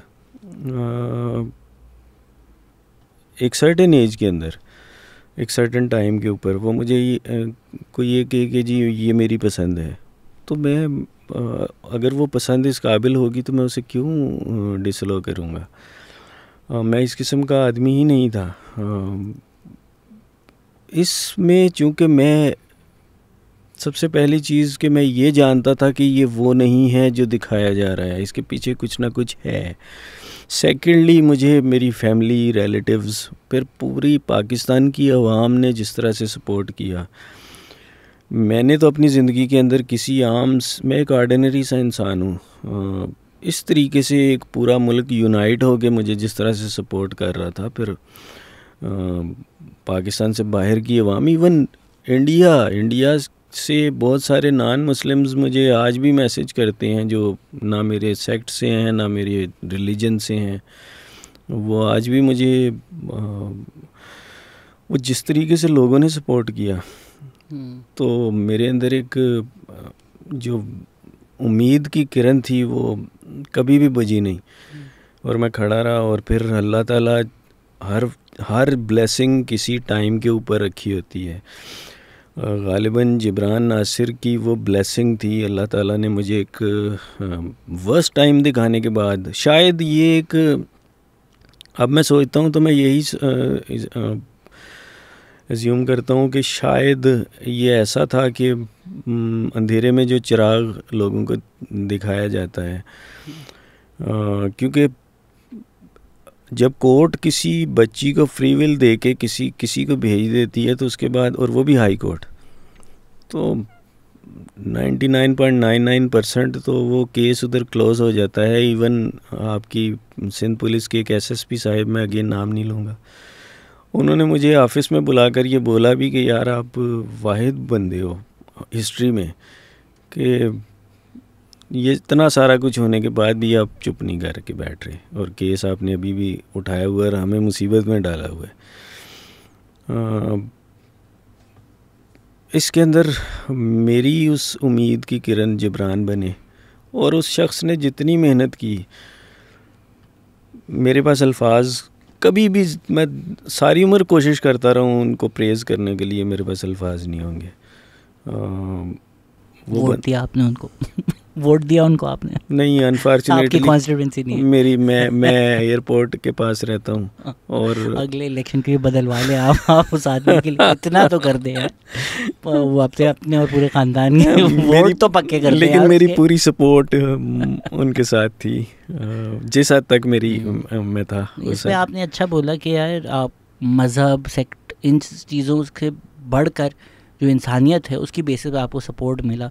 आई थिंक पाकिस्तानियों को भी इस तरह सोचना चाहिए, क्योंकि जब हिंदू बच्चों के साथ होता है, आई थिंक मज़हब की बुनियाद पर बहुत सारे मुसलमान जो है वो खामोश हो जाते हैं इसी बात पर, और वही लोग बेचारे शिकायत कर रहे होते हैं। फिर आप लोग सुप्रीम कोर्ट गए? जी, हम सुप्रीम कोर्ट गए। और वो प्रोसेस कैसा था, क्या हुआ उसमें? सुप्रीम कोर्ट में हमने अपनी पिटीशन विड्रा की। बड़ा मज़े का इंसिडेंट है, जो अदर साइड थी उस दिन बड़ी खुशियाँ मना रही थी, लेकिन उसे समझ नहीं आई कि उनके साथ हुआ क्या। हम वहाँ पे एक पिटीशन लेकर गए कि हमें बेसिकली जो मेडिकल था वो हमें रिक्वायर्ड था, बच्ची का मेडिकल फेक हुआ था। सेकेंडली हमारी कुछ प्रेयर्स थी। सुप्रीम कोर्ट ने मुझे बड़ा थारोली सुना, मेरे साथ मेरे लॉयर थे, हमें उन्होंने सुना, और उन्होंने हमारी जो प्रेयर थी वो एलो की, और हमने वो पिटीशन विड्रा की। मज़े की बात है, यानी हमने वो केस टर्न डाउन कर लिया, और इसलिए कि अगर सुप्रीम कोर्ट हमारे अगेंस्ट डिसीजन दे देती किसी भी इसके ऊपर, तो फिर उससे बड़ा तो कोई फार्म नहीं है। तो वो हमारी एक बहुत बड़ी विक्ट्री थी जो उस दिन हमें मिली। हमें बेसिकली हमें रिक्वायर्ड था बच्ची के लिए, बच्ची की जो मेडिकल बच्ची का हुआ है वो गलत है, और court, supreme court of Pakistan, honourable supreme court of Pakistan ने हमें अलो किया कि आप प्रॉपर फॉरम पे जाइए। और बेसिकली वो विड्रा इसलिए हुई कि हम प्रॉपर फॉरम पे नहीं थे। Supreme Court was not the proper forum trial court था। सुप्रीम कोर्ट ने हमें कहा कि आप प्रॉपर फॉरम पे जाइए। हमने अपनी पिटीशन विड्रा कर दी, बजाय ये कि वो हमें टर्न डाउन कर देते, राइट। तो हमारे पास तो कोई ऑप्शन नहीं बचता। उन्होंने हमें वो अलो किया, हम ट्रायल कोर्ट में गए। ट्रायल कोर्ट में जाके हमने डिसीजन बताया। ट्रायल कोर्ट ने हमें अलो किया। पाकिस्तान की हिस्ट्री का सबसे बड़ा मेडिकल बोर्ड बना, और उन्होंने उसके बाद बच्ची को माइनर डिक्लेयर किया, जो कि मेरा ख़्याल है कि हमारी केस की बुनियाद बनी। उसके बाद ये पूरा केस टर्न अराउंड हुआ। वही लोग जो कि बारातियों की तरह आते थे कोर्ट के अंदर प्रोटोकॉल में, उसके बाद वो हथकड़ियों में आना शुरू हुए। लेकिन अगेन हमारी अनफॉर्चुनेटली हमारी जो सिस्टम है वो ऐसे लोगों को सपोर्ट करता है, अनफॉर्चुनेटली कह रहा हूँ। फिर ये केस कितना टाइम चला? सर केस तो अभी भी चल रहा है, बल्कि अभी प्रॉपरली अगर आप ये कहें तो केस तो शुरू भी नहीं हुआ। 2 साल हो गए हैं इस केस को। रिसेंटली जस्ट इसी महीने के अंदर 6 जुलाई को मुझे बच्ची की फुल कस्टडी ग्रांट हुई है। 2 साल मैंने वो केस लड़ा है। 2 साल के बाद जाकर, हालांकि नॉर्मली ऐसा होता नहीं है, मैंने जो ऑब्ज़र्व किया है, अगेन मेरे वर्ड्स जो हैं वो फाइनल नहीं है, क्योंकि मैं सिर्फ अपना एक्सपीरियंस बता रहा हूँ। मैंने जो ऑब्ज़र्व किया है, बच्ची जब कोई भी बच्ची जाके कोर्ट में बोलती है कि मैंने अपने वालिदैन के पास जाना है, तो बच्ची की कस्टडी वालिदैन को दे दी जाती है। मेरे केस में ऐसा नहीं हुआ, मुझे इंटरिम कस्टडी दी गई हाई कोर्ट ऑफ पाकिस्तान से 6 जनवरी 2023 को। मैं एक केस जो गालिबन अगस्त 2022 से लड़ रहा था, वो कस्टडी के लिए फैमिली कोर्ट में था, क्योंकि प्रॉपर बेसिकली इसका फॉर्म फैमिली कोर्ट है। वो मेरा डिसीजन 2 साल के बाद जाकर हुआ है, और उन्होंने, जिसमें 12 बच्ची कोर्ट में गई, उसने कहा जी, इवन लिख कर दिया कि मुझे अपने वालिदैन के पास जाने दिया जाए, रहने दिया जाए। बाकी उसने पूरी स्टेटमेंट्स दी वहाँ पे। लेकिन 2 साल चलने के बाद सिस्टम ने सिर्फ इतना किया कि मुझे मेरी बच्ची की कस्टडी ग्रांट हुई। अभी उसी फैमिली कोर्ट में जैकिटेशन ऑफ मैरिज, तकज़ीब निकाह का केस चल रहा है। और ट्रायल कोर्ट की अब बात करें तो ट्रायल कोर्ट तो आप ये समझें कि अभी तक फ़र्द जुर्म भी आयद नहीं हुई। आप देखें 16 अप्रैल 2022 को ये वाक़या हुआ, मैंने फ़ौरन रिपोर्ट की। उसके बाद हम कोर्ट में थे, यानी चंद दिन के बाद। तकरीबन 2.25 साल हो गए हैं, अभी तक इस स्टेज पर हम नहीं आए। अब आप अंदाज़ा लगाएं, केस जो पूरे पाकिस्तान में हर शख्स की ज़ुबान पे था, इतना बड़ा, इतनी मीडिया, सोशल मीडिया हर जगह रिपोर्ट हुआ, उसका ये हाल है। तो फ़र्ज़ जुर्म अगर आयद नहीं हुआ है तो अभी ज़हीर अहमद जेल में है, बाहर है? बाहर है, ज़मानत के ऊपर। ज़मानत के ऊपर। हमने जब उस ज़मानत उन्होंने ग्रांट की, कोर्ट ने ग्रांट की, तो हमने उसे चैलेंज नहीं किया। उसकी रीज़न थी कुछ, हमने भी सोचा कि ठीक है, बाहर है, अपने केस को प्रूव करे। हर शख्स का राइट है, इतना तो होना चाहिए। इसमें जो इंटरव्यू में दुआ ने कहा था कि मुझे पहले भी मारते थे, अब अगर मैं वापस गई तो मुझे मार देंगे, ये उन्होंने उनको इतना ब्रेन वॉश कर दिया था कि उनका यकीन हो गया था कि, या उनको वाकई लगता था कि अगर वो वापस आएंगी तो आप मार देंगे उनको? मैं थोड़ी सी जो बच्ची की स्टेटमेंट है मैं वो बता देता हूँ यहाँ पे। बच्ची ने एक जगह के ऊपर ये एक्सप्लेन किया है कि बच्ची को वहाँ जब ये लेकर गए, मार पिटाई तो रास्ते से ही शुरू हो गई। उसके बाद जब ये वहाँ लेकर गए तो उसी दिन जिस दिन ये पहुँचे हैं, बच्ची को पूरा एक्सप्लेन कर दिया कि अब तेरे पास वापसी का रास्ता नहीं है, अब आप वापस कभी नहीं जा सकती, क्योंकि तुम्हारा बाप तो तुम्हें कत्ल कर देगा और तुम्हारे पास हमारे अलावा कोई ऑप्शन नहीं है। जो हम कहेंगे, जैसे कहेंगे वो मानती जाओ।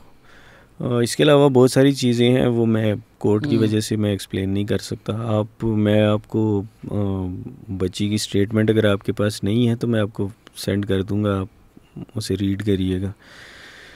उसमें बच्ची ने क्लियरली एक्सप्लेन किया है कि उसे पूरा ये डराया गया, मारा पीटा गया और ये पूरा जहन में डाला गया कि वापसी की कोई गुंजाइश नहीं है। और फिर हमारी सोसाइटी भी तो ऐसी ही है। तो पर वो जब हाई कोर्ट में तो आपको देखा होगा, कस्टडी बैटल देखी होगी कि यार आप लड़ रहे हैं, कई महीनों तक आई थिंक आपको मिलने भी नहीं दिया था, बट पता तो होगा उनको, तो आप तो वो तब भी उनको लगता था कि अच्छा नहीं, मेरे फादर मेरे कॉर्नर में नहीं है, मेरे सब बुरा करेंगे, तब उनका वो ये जो उन्होंने ब्रेन वॉश किया हुआ था वो टूटा नहीं? देखिए, बच्ची के पास वहाँ पे कोई फैसिलिटी नहीं थी कि वो ये सारी न्यूज़ फॉलो कर सकती।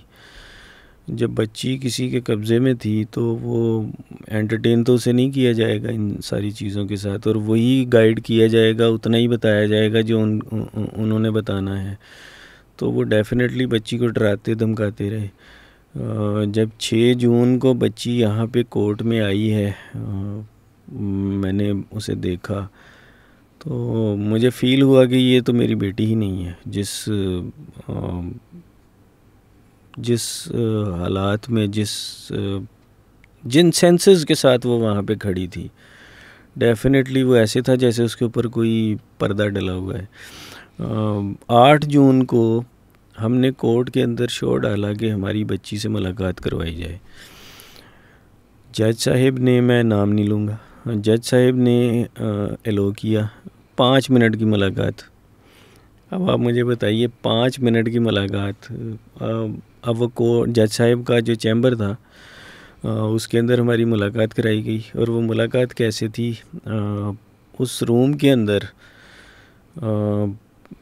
एक सोफ़ा था, उसमें मैं, मदर और बच्ची बैठी हुई है, और सामने तकरीबन 15-20 पुलिस फोर्स के आदमी और फीमेल्स स्टाफ वहाँ खड़ा हुआ है। और बच्ची अगेन जिनसे डर रही थी, जिनके खौफ में थी, वही उसके सामने खड़े हुए थे। तो वो 5 मिनट 5 सेकंड की तरह गुजर गए। आपने क्या कहा उन 5 मिनट में? मैंने उसे स्ट्रेट फॉरवर्ड मैंने उसे बोला कि अगर तुम्हारी कोई मर्ज़ी है मुझे बताओ, हम मिलकर मामला सेटल करते हैं इस चीज़ का। और अगर तुम्हें तुम्हारे साथ कोई ज़बरदस्ती हुई है तो तुम्हें कोई उंगली भी नहीं लगा सकता।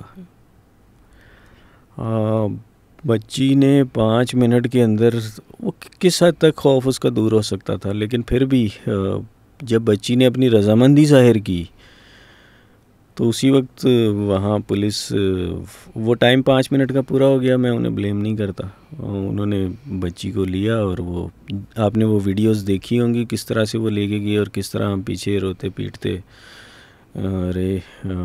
बच्ची विलिंग थी कोर्ट में जाने के लिए उस वक्त, लेकिन अलो नहीं किया गया। इवन मैं उन जज साहब के पास दौड़ा गया, मैंने जाके बोला कि, लेकिन उन्होंने कहा जी एक ही बार बयान होता है और ये कोर्ट है, मजाक नहीं है।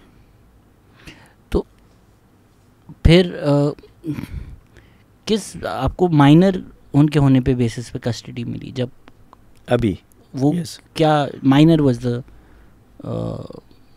रीज़न? आप इंटरिम कस्टडी की बात जी, करें? जी, जी। देखिए, इंटरिम कस्टडी मुझे मिली सबसे पहले तो मैं उसका भी बता दूं, मेरी बच्ची से मुलाकात ही नहीं हुई थी। बच्ची शेल्टर हाउस में थी। जब बच्ची माइनर डिक्लेयर हो गई, सुप्रीम कोर्ट के आर्डर पे जो बोर्ड बना उसमें बच्ची माइनर डिक्लेयर हुई, मेरे डॉक्यूमेंट्स की फतेह हुई।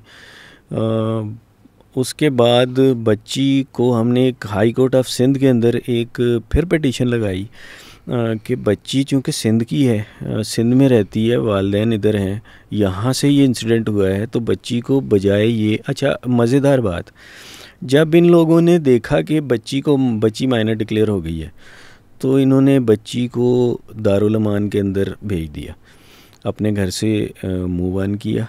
एक वही वकील साहब जो इस पूरे केस में एक क्रिमिनल की तरह इन्वॉल्व हैं, उन्होंने अपने एसोसिएट को बच्ची के हमरा किया और वहाँ पे जाके इन्होंने एक दरख्वास्त लगाई बच्ची के एंड से कि मेरे अपने शोहर से ताल्लुकात ख़राब हो गए हैं, मेरा यहाँ पे कोई भी नहीं है, वालिदैन की तरफ से मुझे जान से मारने का खौफ है, तो मुझे काइंडली दारुल अमान शिफ्ट कर दीजिए। ये पूरी प्लान्ड अदर साइड की तरफ से था।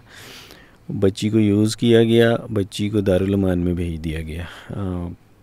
और मज़े की बात यह है कि वहाँ पे यही वकील साहब, इन्होंने ये उस दारुल अमान में गए, इन्होंने जाके बच्ची से ब्लैंक पेपर के ऊपर डॉक्यूमेंट्स कुछ साइन करवाए जिनमें कोर्ट के कुछ सूट्स थे। बच्ची को अलिफ बे का भी इल्म नहीं था कि मेरे साथ क्या हो रहा है।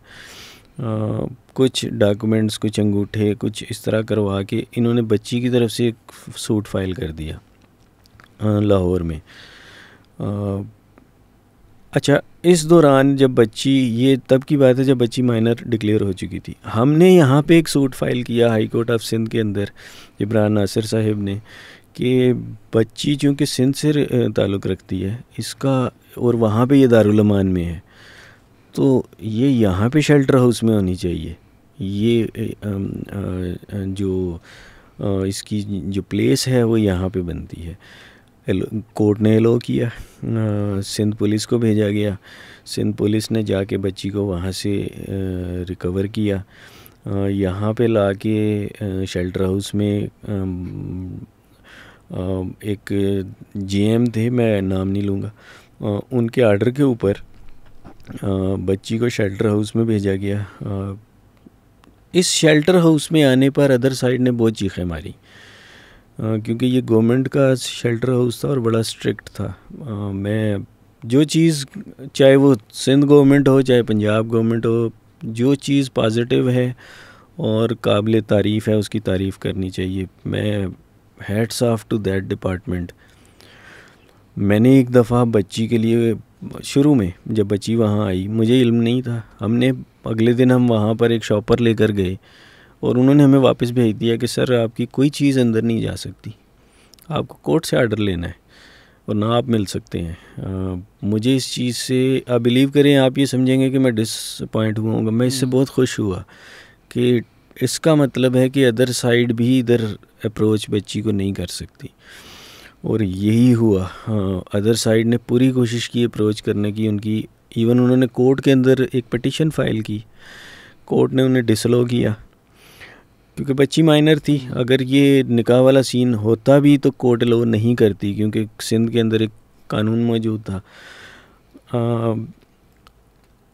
मज़ेदार बात यह है इसके अंदर, इस जगह के ऊपर, कि हाई कोर्ट ऑफ सिंध में एक जज साहब, मैं नाम नहीं लूँगा, किसी भी ऑनरेबल जस्टिस का, उन्होंने अदर साइड का एक केस चल रहा था जो कि बिल्कुल डिफरेंट नवीयत का था। उन जज साहब को जब मालूम हुआ कि बच्ची के इस इंसिडेंट के बाद जो पूरे पाकिस्तान में एक ब्रेकिंग न्यूज़ बना हुआ है, जब से ये वाक़या हुआ है वालिदैन की बच्ची से मुलाकात ही नहीं हुई, ये कैसे हो सकता है और ये दुनिया का कौन सा कानून है। उन्होंने अपनी पावर्स यूज़ करते हुए मुझे बच्ची से मुलाकात के लिए एक दिन दिया जिसमें 3-4 घंटे थे, और ये मुलाकात under the supervision of a family जज हुई। जो जज साहिबा एक लेडी जज थी, वो हमारे साथ अंदर गई और उनकी सुपरविजन के अंदर ये मुलाकात हुई। उस मुलाकात में बच्ची ने वो 3-4 घंटे की जो प्रॉपर मुलाकात थी, शुरू के चंद मिनट या टाइम बच्ची मुझसे इंतहाई खौफज़दा थी, जो होना भी चाहिए था। लेकिन जब उसके खौफ का वो अंसर टूटा तो उसके बाद उसने इसमें आप अकेले थे या उनकी वालदा भी थी सर? नहीं, मेरी वाइफ भी थी और उनसे भी उसी तरह का खौफ, और बच्ची की दोनों बहनें भी थी। बिल्कुल एक नॉर्मल सी चीज़ जो बेसिकली एक दिमाग के अंदर एक इतना बड़ा इंसिडेंट हुआ है, उसके बाद एक छोटी बच्ची है, उसके दिमाग में आप जो भर दें वो तो मानेगी। वो तो यहाँ तक बोला गया कि तुम्हारा बाप तुम्हें तलवारें लेकर ढूंढ रहा है। तो बच्ची तो खौफज़दा थी। मैंने उसको पूरा उसे अपनी मोहब्बत प्यार का यकीन दिलाया कि मेरे लिए आज भी वो वैसी ही है। जो हुआ हुआ, अब मेरा ख्याल है हमें इसे बेहतर तरीके से आगे बढ़ना चाहिए। वो 3 घंटे एक बहुत पॉजिटिव मुलाकात हुई और उस 3 घंटे के अंदर ही उसने मुझे बोला कि बाबा मैं घर जाना चाहती हूँ। लेकिन जाहिर है वो उसके लिए कोर्ट आर्डर्स रिक्वायर्ड थे। मैंने उसे यकीन दिलाया कि बेटा आप यहाँ पे सेफ़ हो, आप यहाँ पे रहो, मैं बाहर अपनी पूरी कोशिश करूँगा कि जल्द से जल्द मैं कोर्ट में आपको बुलाया जाए और आप वहाँ पे कोर्ट में बोलो और फिर कोर्ट आपको घर जाने देगी। उसके बाद हमने एक ट्रायल कोर्ट जो इस केस को देख रही थी, उनके पास एक एप्लीकेशन फ़ाइल की ADJ 7। अनफॉर्चुनेटली वहाँ पे डेट्स के अलावा कुछ भी नहीं हुआ।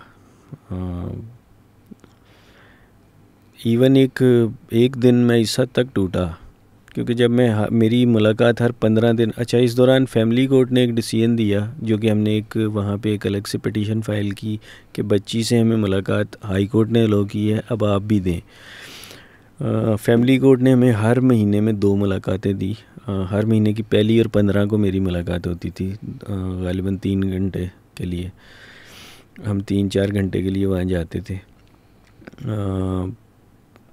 Under the supervision of shelter house के डायरेक्टर जो थे वो वहाँ बैठते थे और उनकी मौजूदगी में हम बच्ची से मिला करते थे। अब बैक टू दी ADJ 7, वहाँ पे हम ने जो एप्लीकेशन फ़ाइल की उसमें जज साहब अच्छा बच्ची मुझे हर मुलाकात में कुछ लेटर्स कुछ चीज़ें देती थी, उनमें क्लियरली लिखा होता था कि उसकी पेन, उसकी सफरिंग, वो किस डेस्परेटली किस तरीके से वो घर वापस जाना चाहती है, अपनी फैमिली से मिलना चाहती है, अपनी बहनों से, वो सारे लागे हम जज साहब को देते थे। लेकिन अनफॉर्चुनेटली कुछ भी नहीं बन पा रहा था। मैं हर डेट के ऊपर कोर्ट की डेट के ऊपर बड़ी होप लेकर जाता था कि आज मुझे कोर्ट अलो कर देगी कि बच्ची को बुला लो, बच्ची को बुला के पूछते हैं। लेकिन इंतहाई अफसोस की बात है कि मेरा वहाँ पे कुछ भी नहीं बना। एक दिन मैं इस हद तक टूटा कि मैं कोर्ट से बाहर आकर रोना शुरू कर दिया। वहाँ पे मीडिया के हज़रात खड़े थे, social media, main stream media दोनों, और मैं वो ज़ब्त ना कर सका कि मैं इस हद तक क्या बताऊँ, अल्फाज नहीं है मेरे पास। यानी मुझे समझ नहीं आ रही थी मैं क्या करूं, किस फार्म पे जाऊं, क्योंकि उसके अलावा कोई फार्म ही नहीं था फ़िलहाल।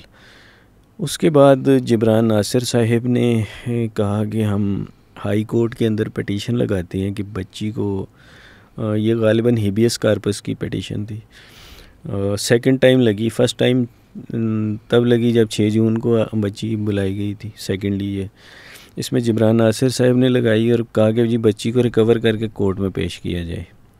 कोर्ट ने रीज़न पूछी, हमने रीज़न एक्सप्लेन की, कोर्ट ने अंडरस्टैंड की। उसके बाद बच्ची कोर्ट में आई। 6 जनवरी 2023 को जज साहिब, ऑनरेबल जस्टिस, उन्होंने बच्ची से पूछा।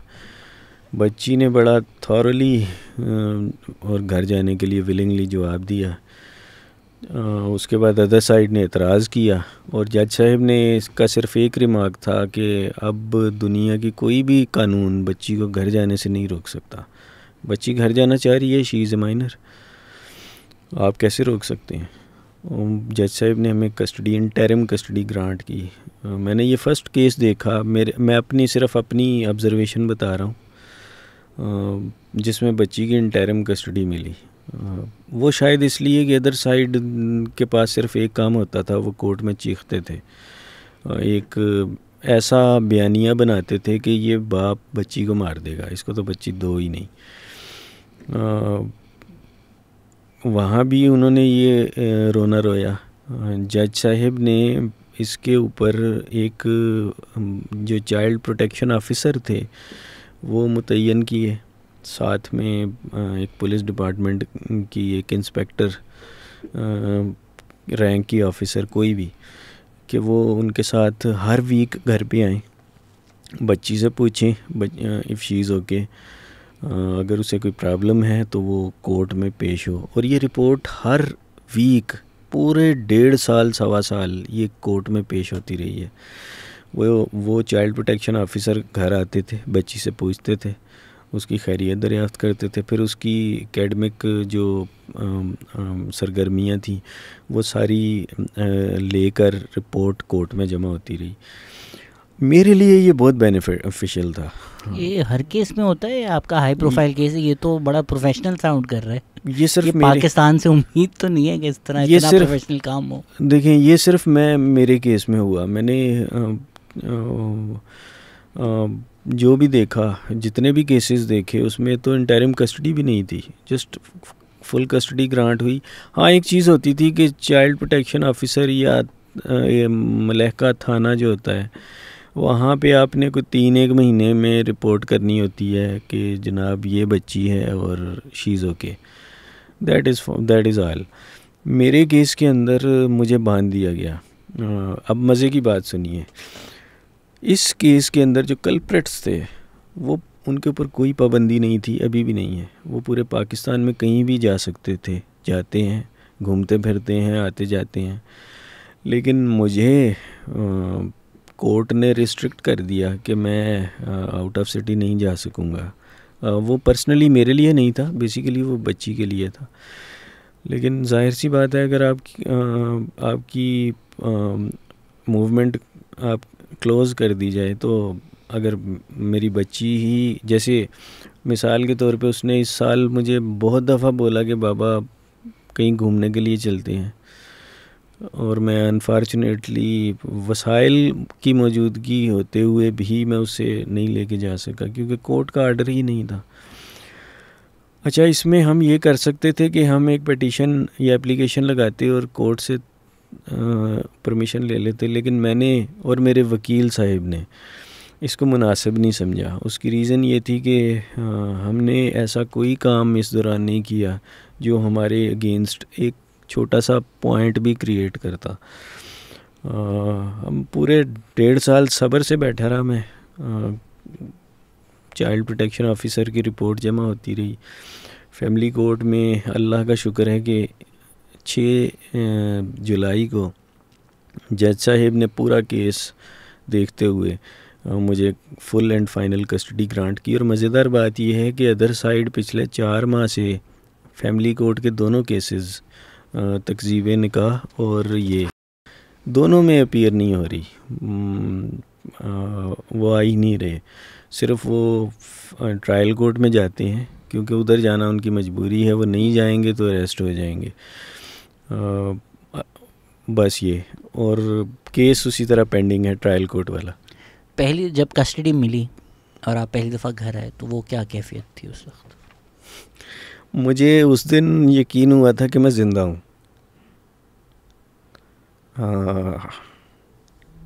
मेरे पास अल्फाज नहीं है। उस दिन मैं जो रात थी, वो जो मैं सोया, तो बिलीव करें मुझे फ़ील हुआ कि मैं कितना थका हुआ था। मेरे पास आज भी अल्फाज नहीं है। वो मोमेंट्स जब हम बच्ची को लेकर घर आए, एक ऐसे लगता है जैसे ख्वाब था। वो जितनी तकलीफ़ें और जितनी मुश्किलात हमने फ़ेस की, एक एक स्टेप के ऊपर मुश्किल थी, और ऐसी ऐसी मुश्किल थी कि बयान से बाहर है। मेरा ख़्याल है कि मैं एक्सप्लेन नहीं कर पाऊँगा, मेरे पास कोई अल्फाज नहीं है। और उन्होंने आपको क्या कहा, मतलब जब पहली दफ़ा विदाउट सुपरविज़न आपकी बात हुई और घर पे थे? वो भी, उसके लिए भी वो एक ड्रीम था, ख्वाब था। वो बेचारी भी इमेजिन भी नहीं कर सकती थी। वो एक वक्त ऐसा आया कि कोर्ट के अंदर चाइल्ड प्रोटेक्शन जो यूनिट था, मैं वहाँ पे गया। आप बिलीव करें, हर 15 दिन के बाद जब मैं जाता था, मैं शुरू में बड़ी खुशी से हम जाते थे, लेकिन उसके बाद मुझे जाना मुश्किल होना शुरू हो गया, इसलिए कि वो उसका सवाल होता था, बाबा घर कब लेकर जाओगे, और मेरे पास उसका कोई जवाब नहीं होता था, क्योंकि जो ट्रायल कोर्ट के अंदर जो एप्लीकेशन थी उसकी सुनवाई ही नहीं हो रही थी। अदर साइड उसमें आपको मालूम है जो कि बड़े बच्ची के बड़े वो बनते थे कि हम अलमबरदार हैं बच्ची के लिए, और बड़े वो बस वो ये चाह रहे थे कि बच्ची वहीं पर पड़ी रहे और कभी भी वो घर वापस ना जाए। मैं जब वहाँ जाता था तो वहीं पर उसके इतने सवाल होते थे कि मेरे पास उनका जवाब नहीं होता था। लास्ट जो था उसने मुझे ये कहा, बाबा अब मुझे नहीं लेकर गए तो फिर कब लेके जाओगे। इस दौरान बच्ची की मदर की सालगिरह आई। शी वांटेड कि वो घर में वो सालगिरह करना चाहती है। इवन आप इससे अंदाज़ा लगाएं कि कोई सज़ाए मौत का मुजरिम होता है ना, उसकी भी कोई ख्वाहिश, आखिरी ख्वाहिश कोई तस्लीम की जाती है, कोर्ट एक्सेप्ट करता है। हमने इसके अंदर बच्ची की एक ख्वाहिश रखी कोर्ट के आगे कि सर बच्ची घर आना चाहती है अपनी वालदा की सालगिरह से पहले, खुदा का वास्ता है इसे एलो किया जाए, बच्ची को बुलाया जाए, बच्ची को बुला के उससे पूछ लिया जाए। बच्ची के इतने सारे ख़त आपके पास हैं, लेकिन क्या कहूँ, वो सारी चीज़ें टर्न डाउन हो जाती थी, यानी अगली डेट अगली डेट अगली डेट अगली डेट। इसमें जब आपको अदर साइड पता चली कि उस वक्त तो बज़ाहिर मीडिया में कहा जा रहा है जो भी कहा जा रहा है, तो आपको दूसरी साइड क्या पता चली कि जो कोर्ट में उनको लाया जा रहा है या कहलवाया जा रहा है वो कितना थ्रेट था, कितना प्रेशर था, और उस दौरान उनकी मेंटल हेल्थ जो है वो तो कोई इमेजिन भी नहीं कर सकता कितनी ख़राब है। तो उन्होंने आपको क्या बताया कि किस तरह उन्होंने मैनेज, एक तो आपकी ऑब्वियसली डिफ़िकल्ट जर्नी है बट उनकी तो और भी डिफ़िकल्ट जर्नी है, तो उन्होंने कैसे ये पीरियड मैनेज किया? मैं तो इमेजिन भी नहीं कर सकता है उस बच्ची की जर्नी शुरू से एंड तक।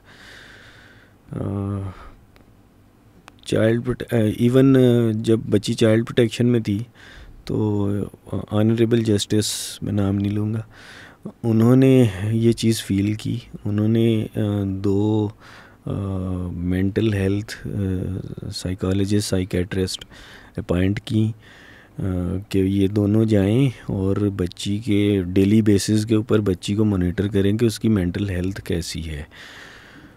अब मैं क्या कहूँ हमारे सिस्टम को कि एक ख़ातून, मैं नाम नहीं लूँगा उनका, एक ख़ातून साइकेट्रिस्ट अपॉइंट हुई, साथ में एक सीनियर साइकोलॉजिस्ट भी थी।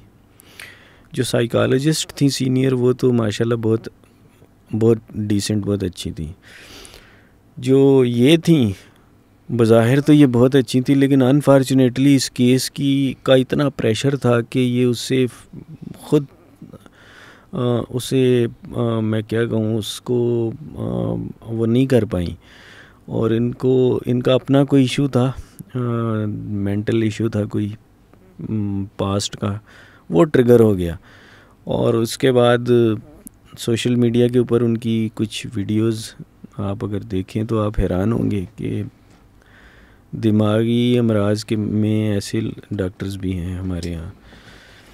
खैर उसके बाद हम फिर सिंध हाई कोर्ट उन्हीं जज साहब के पास गए, हमने बोर्ड चेंज करवाया मेंटल। फिर जो बोर्ड बना वो बहुत अच्छे सीनियर थे।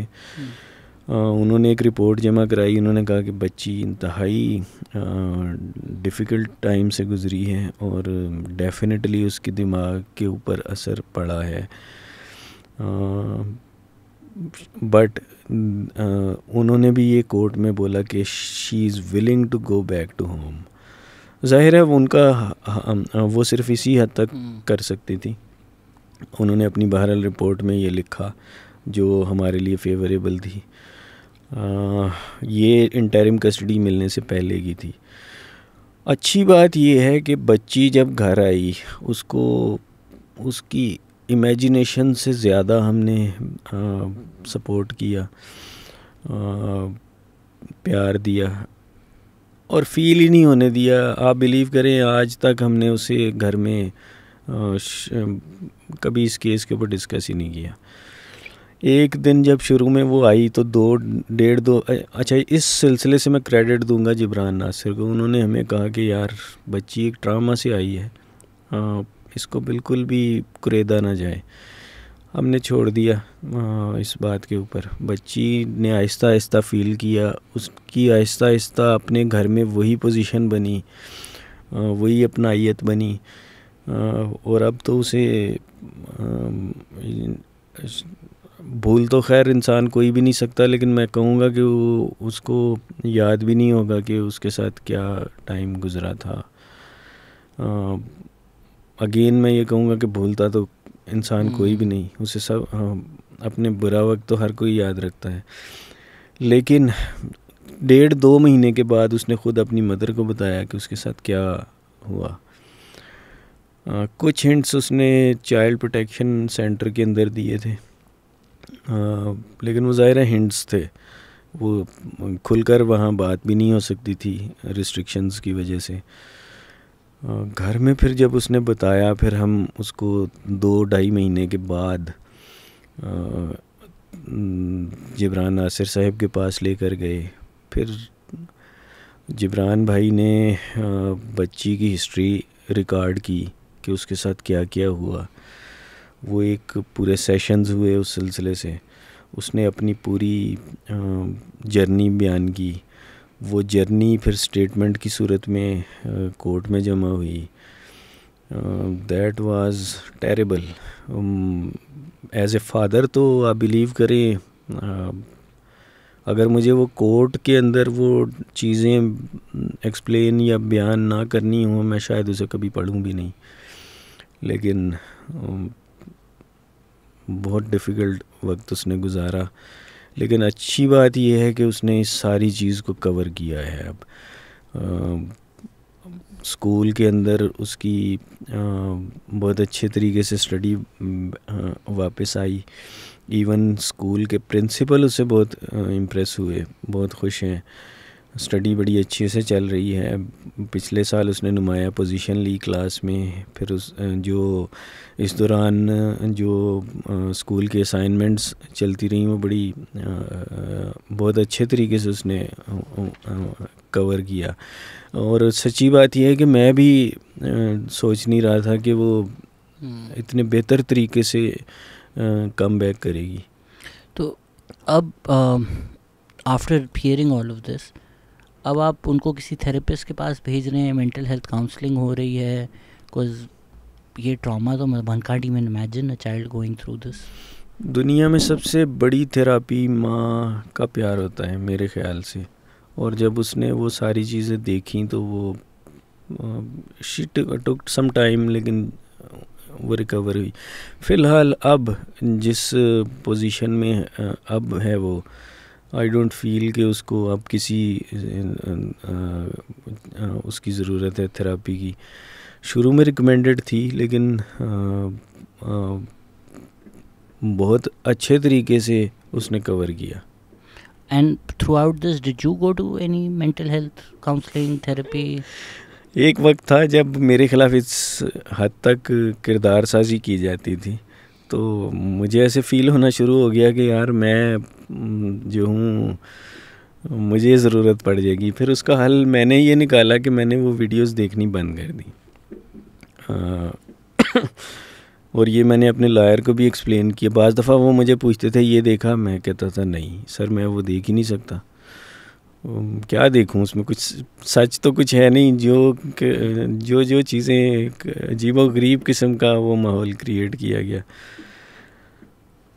तो इसमें आपको भी या फैमिली को भी थोड़ा PTSD नहीं है? वन वुड इमेजिन कि आप अगर वो स्कूल भेजते हैं, आप अभी यहाँ पर आए हुए हैं, तो कहीं ना कहीं दिमाग में एक खौफ तो रहता होगा कि यार फिर कुछ ऐसा ना हो जाए, इस तरह ना हो जाए, और आपकी और भी 2 छोटी बच्ची हैं, तो उस खौफ, आई एम श्योर ये खौफ आपके दिमाग में आता होगा, उस खौफ से कैसे डील करते हैं फिर आप?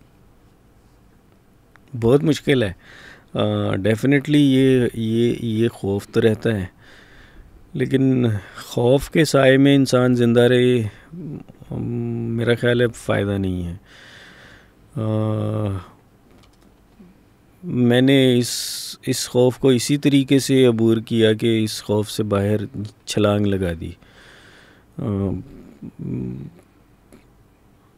सर लोगों के भी थोड़े बहुत सवाल थे। जी। What kind of support did you receive from public and local organisations? फ़िलहाल तो सिर्फ दुआओं की ज़रूरत है और नेक ख्वाहिशात की ज़रूरत है। बाकी शीज़ वो बहुत अच्छे से उसने कम बैक किया है और फ़िलहाल अपनी स्टडी के ऊपर फोकस है उसका। मेरे ख्याल से काफ़ी हमने चीज़ें कवर कर ली हैं। मैं पूछ लेता हूँ अगर कुछ नया है तो बता दीजिएगा। Are there any particular challenges और obstacles he face during the search efforts? ये तो हमने डिस्कस कर लिया है काफ़ी। जी बिल्कुल। What hardships and support you got with in the system? ये भी कर लिया है। Ask him if thinks he could have done anything differently that his daughter may not have taken this step. इस तरह का कोई गिल्ट फील हुआ कि यार ये ख्यालात तो आते होंगे, ये हो जाता तो वो हो जाता केस स्टार्ट होने से पहले? हाँ बिल्कुल ही। के देखिए मैं इसमें कोई शक नहीं है, अगर कोई इंसान कोई गलती करे तो उसको एक्सेप्ट करना, पब्लिकली एक्सेप्ट करना चाहिए। मेरे ख्याल से मेरे एंड से भी मिस्टेक्स हुई, इसमें मैं तो दो राय ही कोई नहीं है इस चीज़ में। लेकिन मेरा नहीं ख्याल था कि उस वक़्त मैंने कोई बच्ची को कोई एक्स्ट्राऑर्डिनरी छूट दी हुई थी। अनफॉर्चुनेटली जो ये एक माफिया है पूरा, जो इस तरीके से बच्चियों को इंटाइस करके ये गेमिंग प्लेटफॉर्म्स और इस किस्म की चीज़ें यूज़ करके इंटाइस करते हैं। मेरा ख्याल है कि मेरी गलती ये थी कि मैं इस चीज़ को जानता ही नहीं था कि ऐसा भी हो सकता है, और मैं इसे एक्सेप्ट करता हूँ। और आपसे कोई कभी किसी ने रैंसम मांगा इस तरह का कुछ? बिल्कुल पैसे मांगे आपसे? बिल्कुल, लेकिन वो ये पार्टी नहीं थी। वो देवर दिलीच। जब ऐसा केस होता है और वो पूरे पाकिस्तान में, आपको याद होगा शुरू के 10 दिन जो सर्च हुई थी बच्ची की, और उसके बाद भी ये सर्च निकाहनामे पर बड़ी हद तक कम हो गई थी, एटलीस्ट मेन स्ट्रीम मीडिया पे। जब इतना बड़ा केस बना और उसी दौरान उससे चंद 1 आध साल पहले वो एक ज़ैनब नामी एक बच्ची का वाक़या हुआ था। तो जब ये बच्ची ये हुई तो मुझे बहुत सारे मैसेज आते थे कि इतने लाख और ये जगह, और मैं वो फ़ौरन रेंजर्स और पुलिस को फॉरवर्ड करता था, और उनको ट्रैक करके उन लोगों को पकड़ा भी गया। वो सिर्फ मौका परस्त लोग थे। ये तो जितना, I don't know how to phrase it, but as much as we don't want to think about it, Kasur के वाक़ये और इस तरह के वाक़ये, तो हमारे मुल्क में जितना हम ना सोचना चाहें भी, ये बहुत हद तक इस तरह के वाक़ये होते हैं कि छोटी बच्चियों के साथ फिर वो वीडियोस भी बनती हैं और इस तरह का जो होता है। एंड समहाउ आई थिंक हम मुंह मोड़ना चाहते हैं इस हकीकत से, तो हम इसको अटेंशन नहीं पे करते, बट ये काफ़ी हद तक हो रहा है और इसमें कुछ बड़े लोग भी इन्वॉल्व हैं जिसकी वजह से इनको कवर मिला हुआ है, स्पेशली पंजाब में। बिल्कुल ऐसे ही है। Ask him were there people near him who didn't believe his story? देखिए, जब अदर साइड ने एक अजीबोगरीब किस्म का वो शुरू किया तो कुछ लोग ऐसे थे जो उन्हें फॉलो करते थे, लेकिन मेरे करीब के जो लोग थे उनमें ऐसा कोई भी नहीं था। इवन मेरी गली के अंदर, मेरी स्ट्रीट, मेरा इलाका, दे आल नो मी, वो सब मुझे बहुत अच्छे से जानते थे। और अगेन एक सेक्टेरियन जो बहस स्टार्ट की गई जानबूझकर, मेरी गली में कोई भी मेरे सेक्ट से ताल्लुक़ नहीं रखता, वो सब डिफरेंट सेक्ट से थे। और उन्होंने मुझे जितना प्यार और जितना सपोर्ट किया, that was amazing. Tell him he's an extraordinary father. I grew up in a family where I saw girls being subjected to violence over picking up a phone. How he protected his daughter is worth a lot. ऐसे बहुत सारे messages आए। What are the positive and negative role of social media journalism? I think हमने काफ़ी discuss कर लिया है, negative तो बहुत ही कर लिया है। How he saved his daughter. When in Pakistan marriages of underage girls are common, especially non-Muslim girls, and their marriages with older Muslim men, I don't know when Pakistan government will take strict action against the underage girls. बिल्कुल सही कह रहे, होना चाहिए। Where does he derive his courage to face these evils in society, and how he put 200% believe in his daughter? कहाँ से आ रहा है ये ड्राइव और करेज? बिलीव तो मैंने आपको बता दिया। करेज मेरा ख्याल है मेरे साथ जितनी आवाम खड़ी हुई वो मुझे हौसला देती गई। मुझे एक भी बंदा ऐसा नहीं मिला जिसने मुझे कभी मिला हो और उसने मुझे डिस्करेज किया हो इस चीज़ के ऊपर। मैं, आप बिलीव करें, किसी भी जगह से गुज़रता हूँ लोग पहचानते हैं और रिस्पेक्ट देते हैं। मेरे ख्याल से ये आप में एक बहुत बड़ी करेज पैदा करती है ये चीज़। How did he not have the typical Pakistani man's reaction based on honor and ghairat when his daughter went missing and found with a boy? ये चीज़ मैंने एक्सप्लेन ऑलरेडी की कि कभी भी इंसान को कोई भी चीज़ दुनिया में अपनी औलाद से बढ़कर नहीं होनी चाहिए।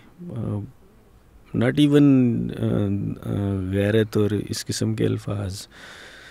यार, अगर आपकी बेटी आपके घर नहीं है तो फिर कौन सी गैरत? एक जनरल स्पीकिंग, आप अपनी बच्ची को सेव करने के लिए फिर ये मत सोचिए कि मैं कोई एक्शन लूँगा तो मैं पब्लिकली एक्सपोज हो जाऊँगा। मेरा ख्याल है वो मोमेंट्स जो वो बच्ची वहाँ गुजारेगी, आप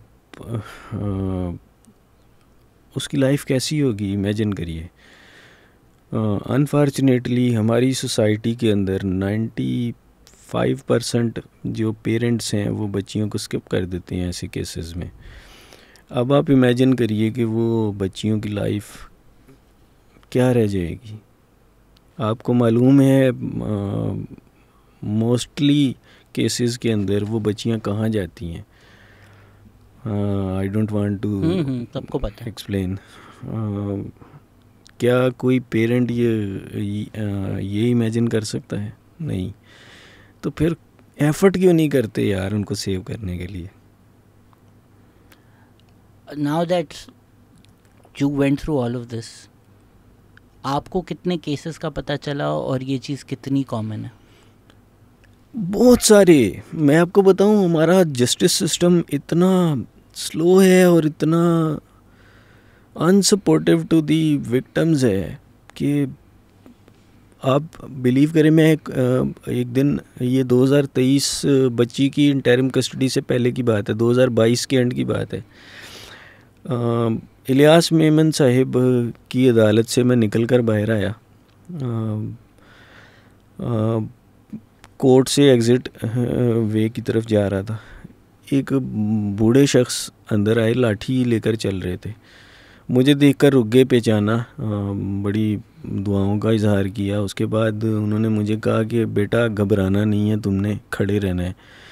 और मैं अपनी बच्ची का केस 30 साल से लड़ रहा हूँ, 30 इयर्स, और मुझे नहीं मालूम मेरी बेटी कहाँ है। मैं जब कोर्ट में डेट आती है तो मैं आता हूँ, और मैं तुम्हारे जितना जवान था जब आना शुरू हुआ था। No I am an old man, लेकिन तुमने अपनी बच्ची बचानी है। अब आप अंदाज़ा करिए कि हमारा जस्टिस सिस्टम किस जगह पे खड़ा है। मैंने हज़ारों केसेस देखे इस केस में। मुझे वो लोग जिनकी डेट्स होती थी, वो जिस दिन मेरी डेट होती थी, वो सोशल मीडिया पे वो आपको मालूम है हर चीज़ चल रही होती थी, वो देखकर उस कोर्ट के बाहर खड़े होते थे और मुझसे मिलते थे और बताते थे हमारी बच्ची किडनैप है, इतने साल हो गए और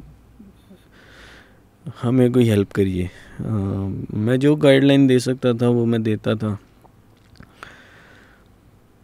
अभी तक आप इमेजिन करिए, मुझे बहुत सारे मैसेजेस डेली बेसिस पे आते हैं कि हमारी बेटी का ये इंसिडेंट हो गया है।